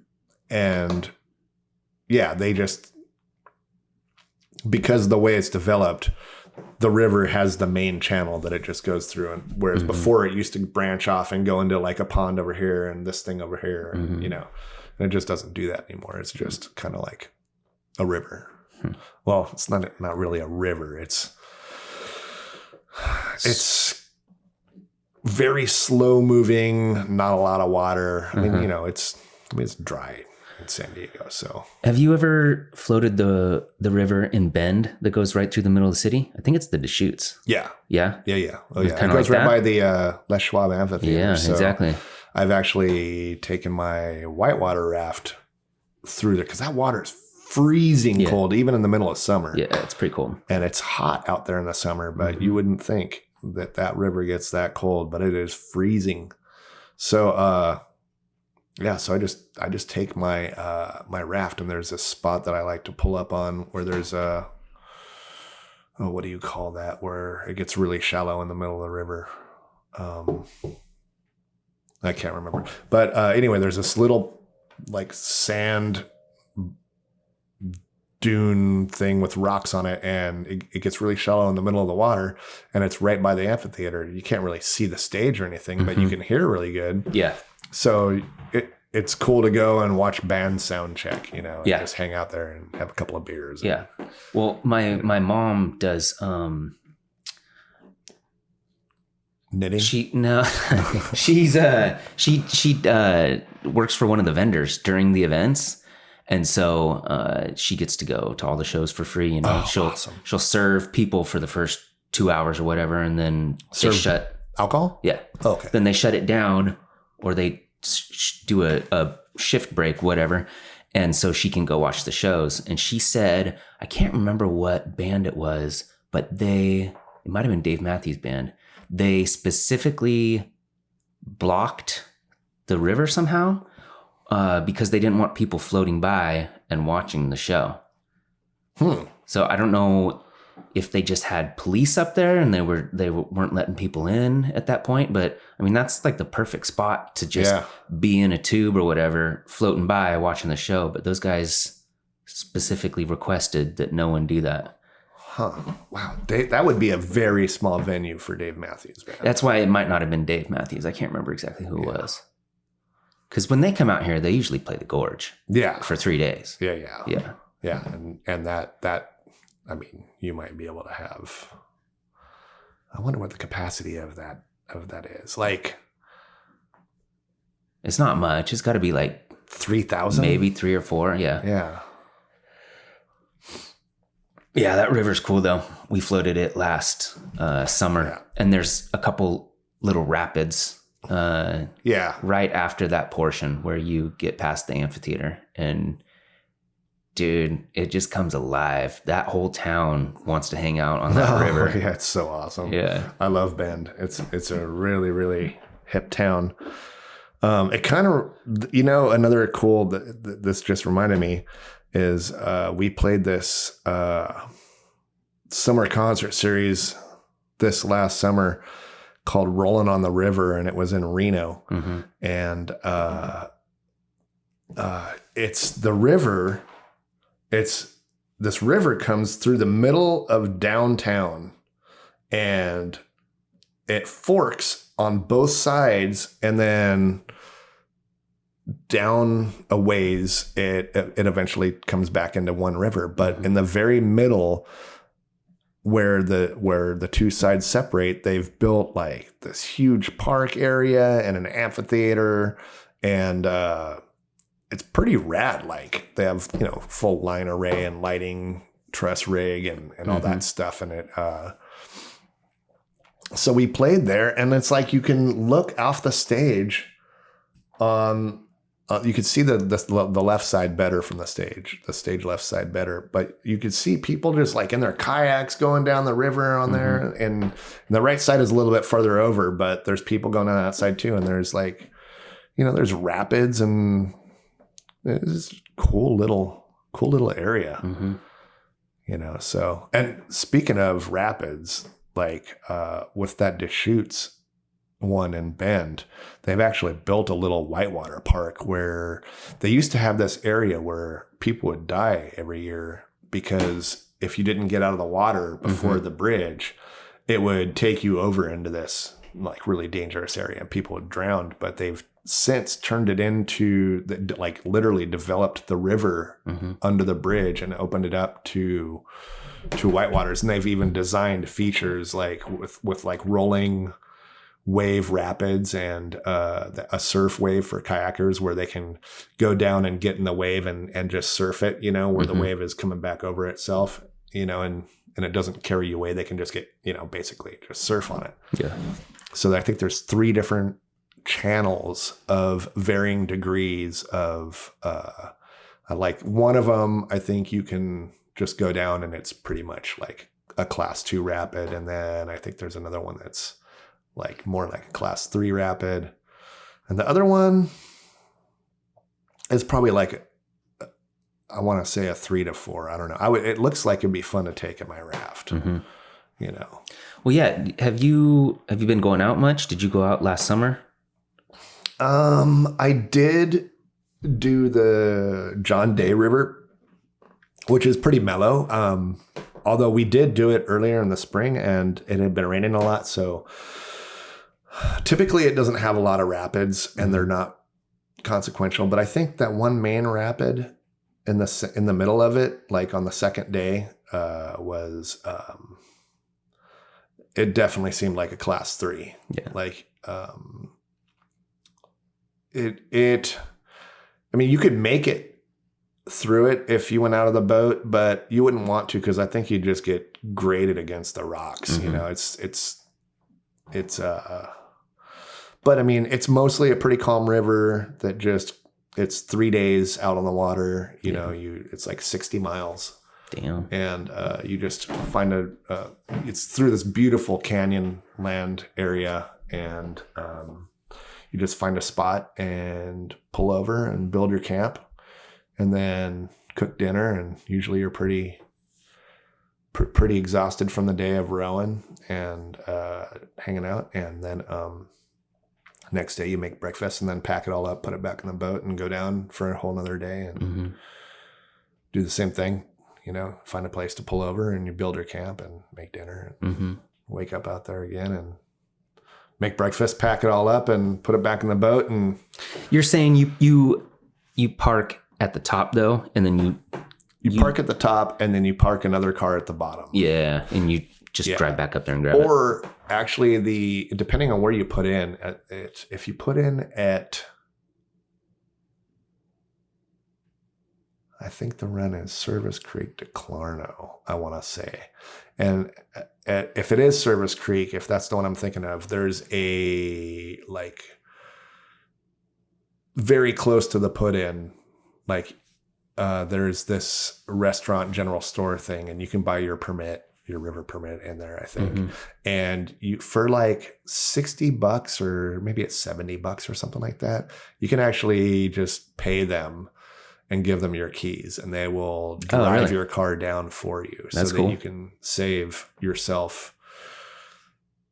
You save yourself a good hour and a half on either end. Yeah. Like you save yourself an hour and a half before you, because I mean, the way you want to do it, if you don't have somebody take your car from that store, is you go up to the put-in, you unload the boats and all your camping gear and all that stuff, and you have people start working on doing that, and then you take 2 cars all the way down, which, I mean, it's a good hour and a half to 2 hours. It's probably at least an hour to get down to the takeout. And then you have to drop the car off and then drive all the way back. So yeah, it's easily a couple hours. And then at the end of it, you got to pull the stuff out of the water and then send a couple of people up with the cars to go up and spend 2 hours while those people are taking the boats apart. Yeah. And do that. So, I mean, it's actually worth it to pay the money, especially on the tail end, because when you get out of the water after 3 days out there, you don't want to have to go spend 2 hours. No, dude, you're over it. You're done. Yeah, you're just like, man, I just want to get in my car and go. Yeah. So. Well, is this the same run that you had that scare where everybody almost died? Or was that a different one? I don't know which you know one what I'm talking is. about? Where it was you and Rick, and I can't remember exactly what happened, but didn't something really dramatic? We got pinned on a rock right in front of this dangerous 6-foot waterfall. And all the water in the river channels down into this really narrow area, and it creates a low head dam type effect where the water is just crashing straight down and pushing basically straight down just on the other side of the waterfall. So what happens is, as that water is pushing down, it's actually like a big giant scoop, and it's scooping out all that surface water right there. So all the tension on the water in the small pool behind it is rushing backwards towards the waterfall to fill that hole as fast as it's being scooped out. Well, if you go out of your boat and you get caught in that, you're being pushed down under the water, and you can't swim away from it because all the water is pushing. There's a current pushing towards the water to fill up the hole that's being constantly dug out. So it's just like a washing machine. You're just sitting there getting recirculated over and over. So, I mean, the idea is to get out of it is that, and I'm not sure how deep this part is, but it's pretty gnarly. And I hear that it's a pretty sticky hole. That's what they call it, as a hole. But a lot of situations like this, you can simply dive down as deep as you can go, to where the water, because the water that's pushing back towards the waterfall is more on the surface. So if you go down really deep and then swim out away from it, I see, you should be able to come up past where the current is. That's pushing you back into pushing you back in the water. So, but the way this hole is situated is just, it's such that it'd be pretty dangerous to go in without a rope or a boat. Like, I wouldn't want to be out of my boat in this hole. It's dangerous. So did you guys know this? Did you know all of this prior to getting to this spot? Yes. Yeah. Yeah. And the thing is there's usually these ropes that are,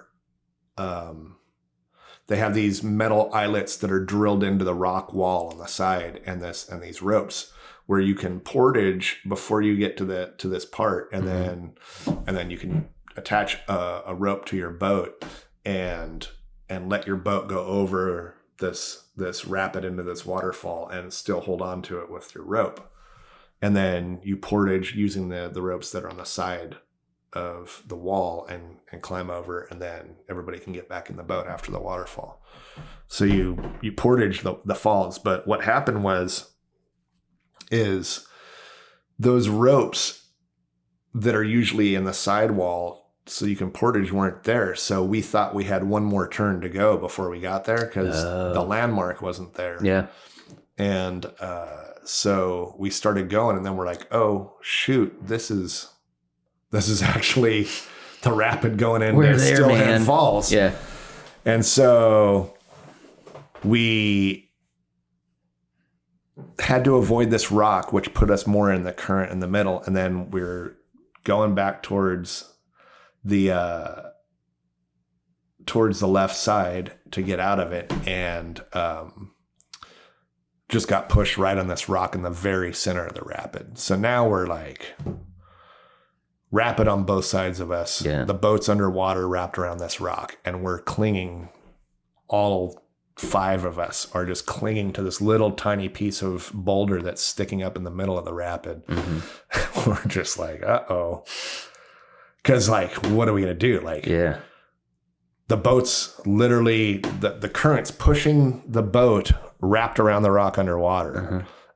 And, I mean, it would be a swim to get to the one side that would be the safe side to go out. The other side's just a sheer cliff, so you're not going to get out that side. Yeah. So we're like, we thought about taking our throw bag and tying it to a guy and trying to maybe try and have him swim to the side, and then he would have the rope and see if he could pull you across. Pull us across. Mm-hmm. But whatever way we did it was just sketchy. And so we're like, okay, we don't. Well, long story short, what we ended up doing was we were able to reach down into the water and start slowly pulling the boat a little bit up. And somehow we were, with all of us pulling with all of our might, we were able to get the upwater rail to breach the water. Mm-hmm. Somehow. I don't know how we managed to do it, but we did. And as soon as the upriver edge of the boat got out of the water with us pulling on it, of course, then it starts self-bailing. Mm-hmm. And so the boat starts slowly coming up out of the water. Mm-hmm. as we're pulling, assisting it with the self-bailing. And so then I yelled at everybody. I said, hey, all of a sudden the boat's going to get really buoyant. So when it starts to go, like, try to guide it around the rock, and everybody jump in and grab your paddles as quickly as you can. Mm-hmm. and see if we can not get swept over the falls.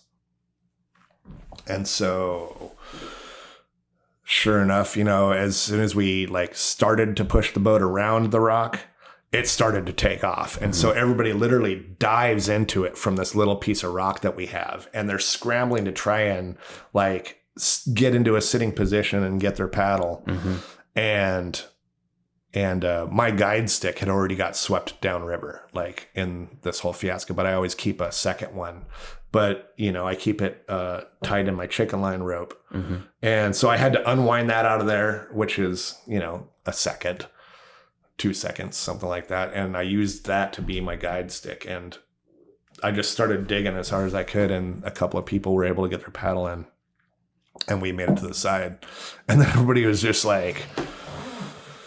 laughing maniacally with sheer fear and relief. Yeah. That we actually made it out of it. I mean, I won't say everybody almost died, but I mean, I really feel like I could run. I've run I've run Maytag at pretty high levels on the white salmon, and it's kind of a similar style drop. Uh-huh. And I've run on the Deschutes. There's Oak Springs Rapid, which also kind of has the left side of Steelhead Falls is kind of similar to that, but it's a little bigger.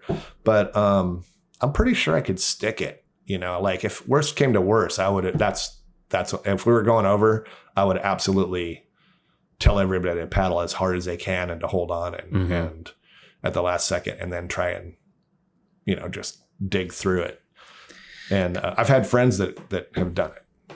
Like off that 6-foot cliff that you're talking about, off the 6-foot drop, waterfall. I mean, you want to take it river left. The right side is definitely more Lowhead Dam side of it, but people do it. It's doable, yeah. Yeah.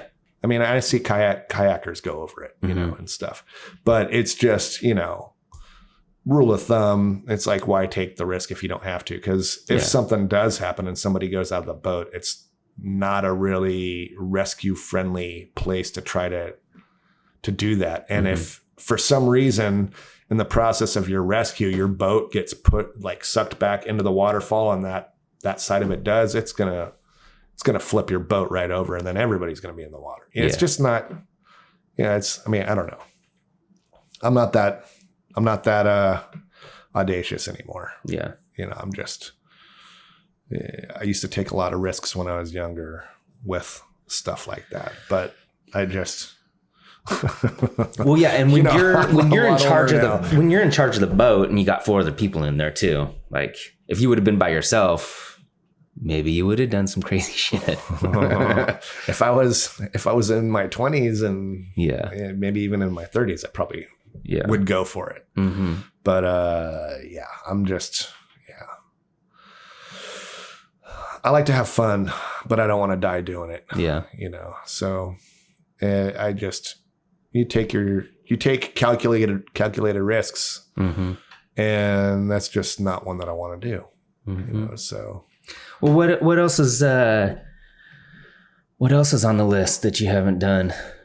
Let's see. Well, not much now. Have you been skydiving? Yeah, I've done that, which is thrilling. I would even say that I would do it again. But, even where I've skydived, there's been people that died there, you know, like after I went skydiving there. And I've had friends that skydive, and I've talked to a lot of people who skydive, and they're like, oh yeah, people we know around us die all the time in this sport. It's a very dangerous sport, but it's also amazing. It's like, here's one of the things that I think would be awesome that I'm just not ever going to do. But I watched these, the wingsuit people. I watch these videos on YouTube of wingsuits, and it just looks freaking amazing. Yeah. And they're wearing GoPros, so you're getting a firsthand view of what it looks like, and you're like, "Oh yeah, that's right up my alley." But I mean, you have to do something like, I think you have to have 150 or 300 solo skydives before you can even do the wingsuit, I think. Yeah, because you can't do tandem wingsuit, can you? That's I don't think so. That's a one-man gig right there. I don't think so. Yeah. So I mean, that it just looks fun as hell, but again,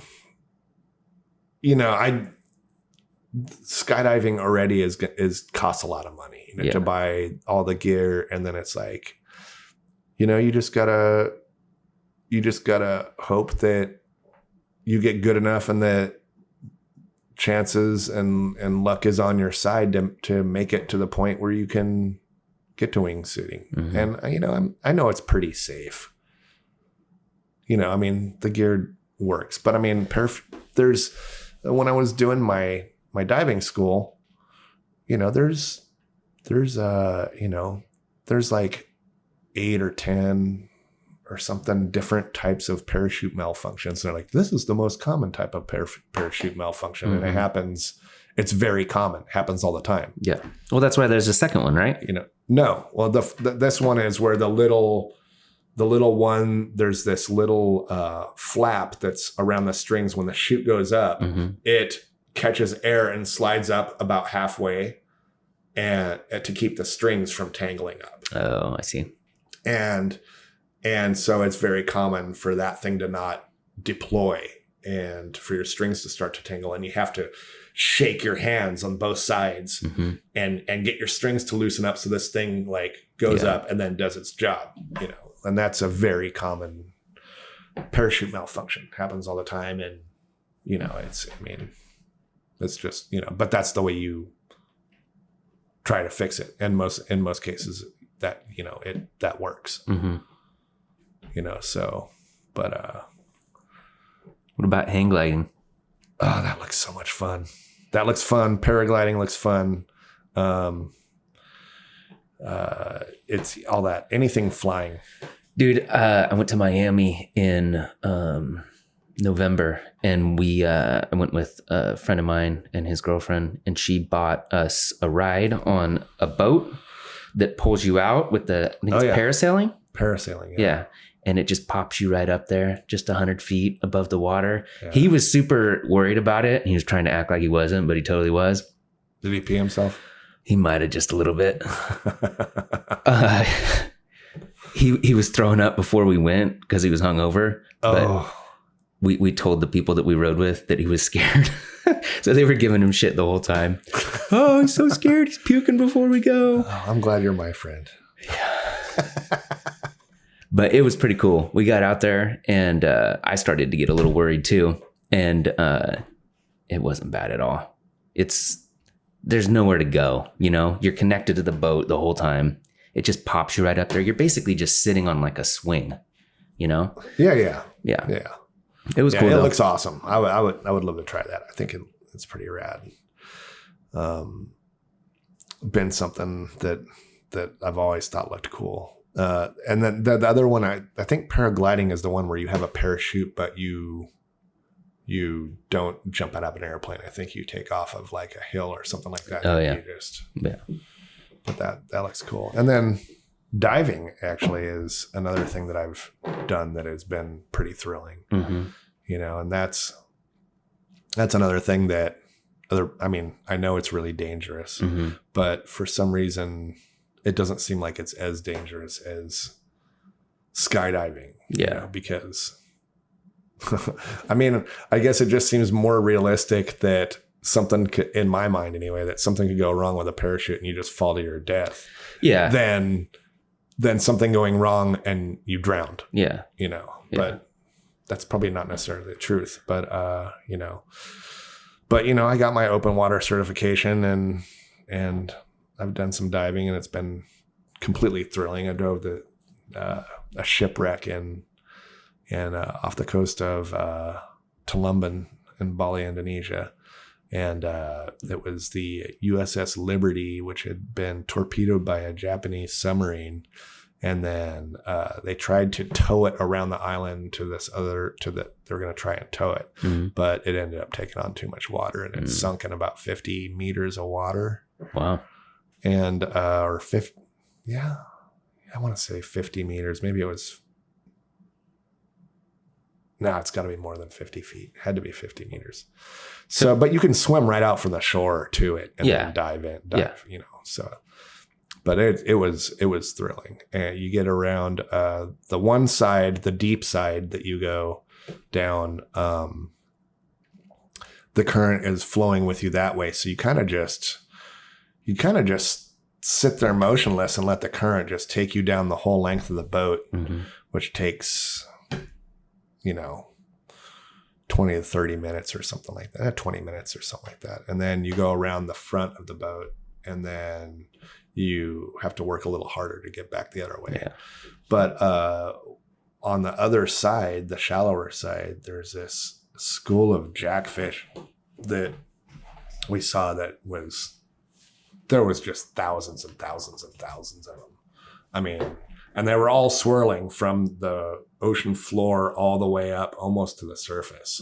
And the vortex that was swirling around had to be 30 feet thick, and so there's literally thousands. And these things, they're big fish. Yeah. They're not small. And so if you swam at them, they would move out of the way. But what I did was I just kind of like went from about 30 feet out away from the vortex, the edge of the vortex, the circle of fish going around. And they're moving pretty slow just in this big circle. And so I gave one little kick and just maintained neutral buoyancy and literally just barely crept up. And I was going probably slower than they were. And my body just floated closer and closer and closer. And then they didn't pay any attention to me because I wasn't moving. Yeah. I was just kind of like drifting closer. And then I drifted right up to where the fish were actually touching me as they're swimming. And I started to go into it. And I'm like, okay, I'm not going to go into the middle of this vortex of fish. I saw Sharknado, Yeah. I was like, no. But, so I was like, okay, that was cool. It was, and I had my, I took video of it. So I had a case for, I had an underwater camera. That's cool. I'd like to see that. I took video of the whole dive actually. So it's near an hour long of just that dive. And, it was really awesome, but, pretty awesome. And I saw a shark under a rock, like a 4-foot shark. And, I kind of went up a little bit close to it, but he didn't want any part of me. He was just like, dude, I'm staying under this rock. Yeah. Leave me alone. Yeah. And then, so I didn't get too close. I just was like, okay, you're cool looking, but So nothing ever felt dangerous? No, it was like when I was going through my, open water part of the training before I was certified and before I did the actual dives, I got a little bit of it's kind of almost a backwards feeling. I almost felt claustrophobic, and it's a common thing to have happen. But it happened when we were doing this test where you had to go down to 30 feet and basically take your mouthpiece out and exhale very slowly, all the way to the surface. Yeah. And the thing that made me get this funny feeling was as soon as, like, I was comfortable as long as I was in like about 15 feet of water, 10 feet of water. But as soon as the gradient got really steep and went down and just got dark, it like freaked me out a little bit. And I was like, what the? I don't know, man. I don't know if I want to go down there, But I'm like, dude, I calm myself down. I'm like, dude, I got a scuba tank on. I'm breathing. Yeah. Like, it's just water. Like, it's no different down there than it is up here. And so I was like, okay. So I went down, and as soon as I got down there, I'm like, oh, yeah, it is the same. It's not, whatever. It gets darker though, right? I mean, how many feet down can you still see? Oh, a lot. Yeah? Yeah. Like, the visibility there, the whole time I was there, had to be 50 or 60 feet. Really? Like, you could see so far. Huh. And it wasn't necessarily crystal clear all that way, but I mean, I saw other divers, 30 or 40 feet from me that I could see pretty well, all different depths and distances from me, and the whole visibility was amazing, and so that was cool, but it was just amazing. The trick to it is just once you master the neutral buoyancy thing, it gets way more fun because, I mean, you still have to pay attention to how, your depth, because if you go up too fast, you can get the bends, which is basically what you're breathing in is a nitrogen oxygen mixture. Yeah. So that, because of that, it compresses inside your bloodstream, right? So if you go up too fast, it turns back into a gas and a bubble, and then it'll travel through your bloodstream into your heart and stop it, and you get at like an aneurysm. But so that's why you just got to be really careful. But once you get the neutral buoyancy thing down, you know, you can focus more on looking at things, and you know, and then you just keep checking rather than having to stay focused on trying to not raise up. Because at first it's really easy to just start floating right up to the top. Yeah. You know, it's just, you know, it's like once you get your weight belt right, and you get control of your breathing, and because, you know, you get to a point where with you breathe in, you start to float up, and you breathe out and you start to float down, and you breathe in and you start to float up, and you kind of just get to the point where you control your breathing, and then eventually you find that sweet spot where you just kind of just stay. Yeah. You know? Yeah. So I heard some stories from Rick about trying to stop people from swimming up too fast. Yeah. Yeah. Yeah. That's, and you know, and he actually went way deeper into it than I did. Yeah. Another, again, pardon the pun, but, yeah, he became a dive master and like started working with different gases and deeper water, you know, and, you know, was a dive master, you know, and, you know, teaching from dive shops and all that. And so he did have some scary situations where, you know, he said that somebody would just freak out and just start panicking and like spit out their mouthpiece. Yeah, dude. And he's like, he's like, dude, I literally had to go over to this one person, and I just wrapped my legs and my arms around him and held him tight. And they kept spitting the respirator out because they were going to scream, and I just kept shoving it back in. And finally he's like, I just took one hand and held it on the respirator and just held them, and slowly, you know, did the safety stops and worked them up, and they were fighting and trying to get out. Yeah. And he's like, just like, yeah, dude. That's a scary situation. That is a scary situation. Yeah, man. And that's some of the things that, like, when you're getting your cert, you know, they do that kind of thing where you have to,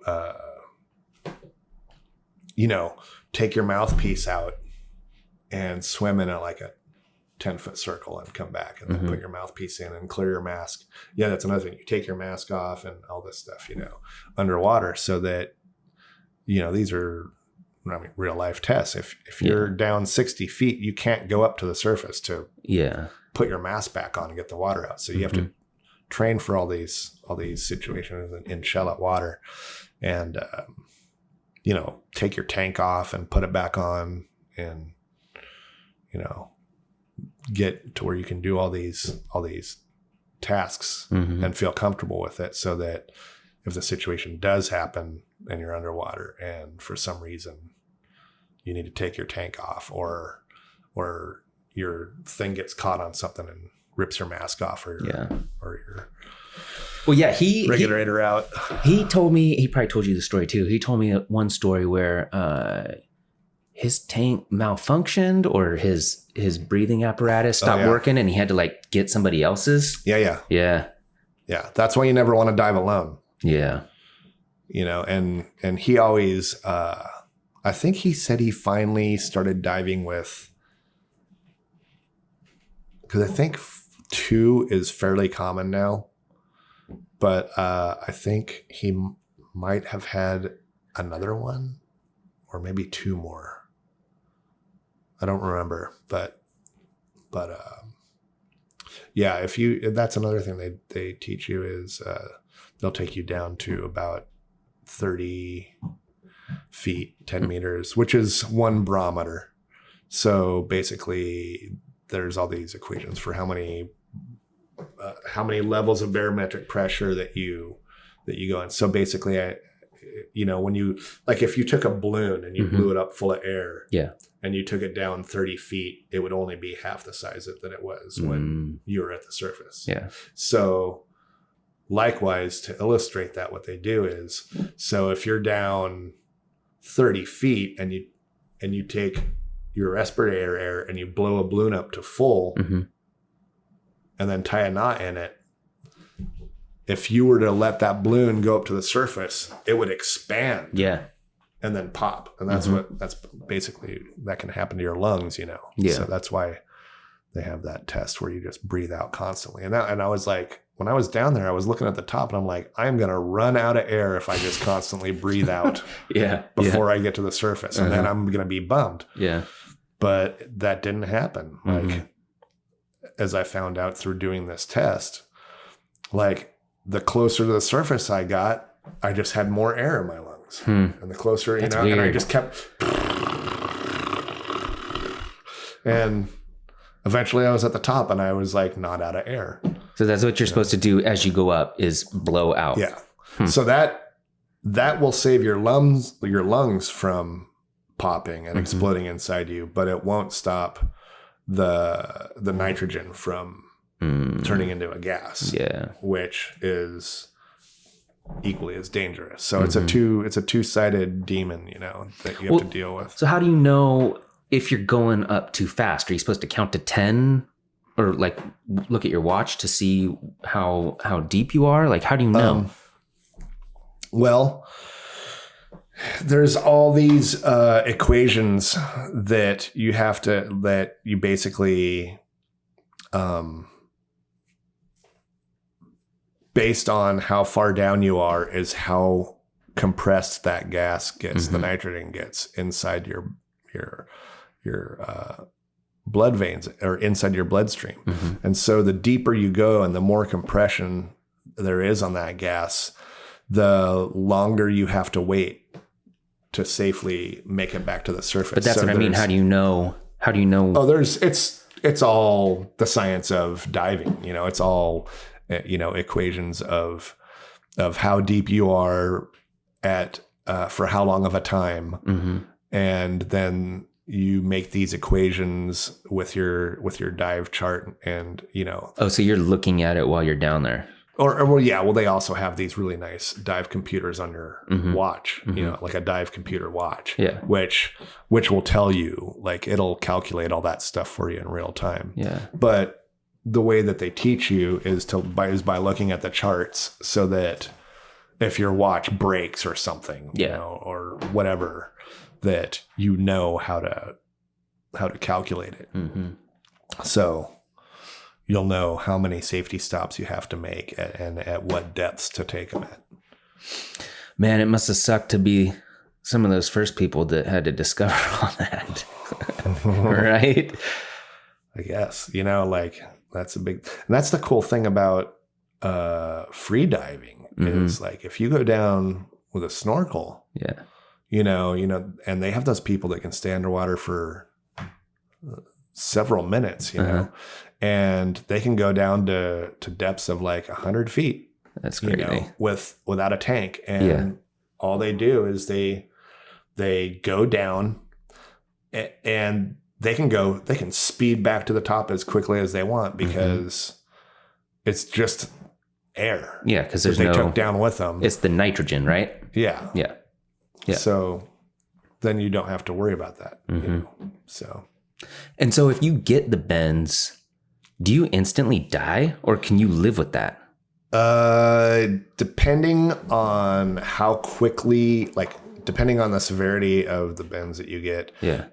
If they can get you onto a boat that has a decompression chamber and instantly compress you again with that same pressure, they can save you that way, but it's no guarantee. Yeah. I mean, it's an extremely dangerous situation to deal with. And, that would be really scary, but, for some reason, it just feels much less scary to me than than skydiving. Taking a chance with a parachute. Yeah. But I loved skydiving. It was one of probably the biggest thrill I've ever had in my life was jumping out of that airplane. I haven't done it yet. My brother and I think my parents went with him once. They all did it, but I would much prefer that over bungee jumping. I don't think I would bungee jump. Yeah, that sounds crazy. Want to bungee jump. Skydiving is it's really cool. You know, they kind of trick you a little bit. And because when you like if you've ever jumped off a cliff or gone on like one of those roller coasters that just drops you from a stop, and you lose your stomach and it goes in your throat and all that. That doesn't happen when you jump out of an airplane. Like no? The thing is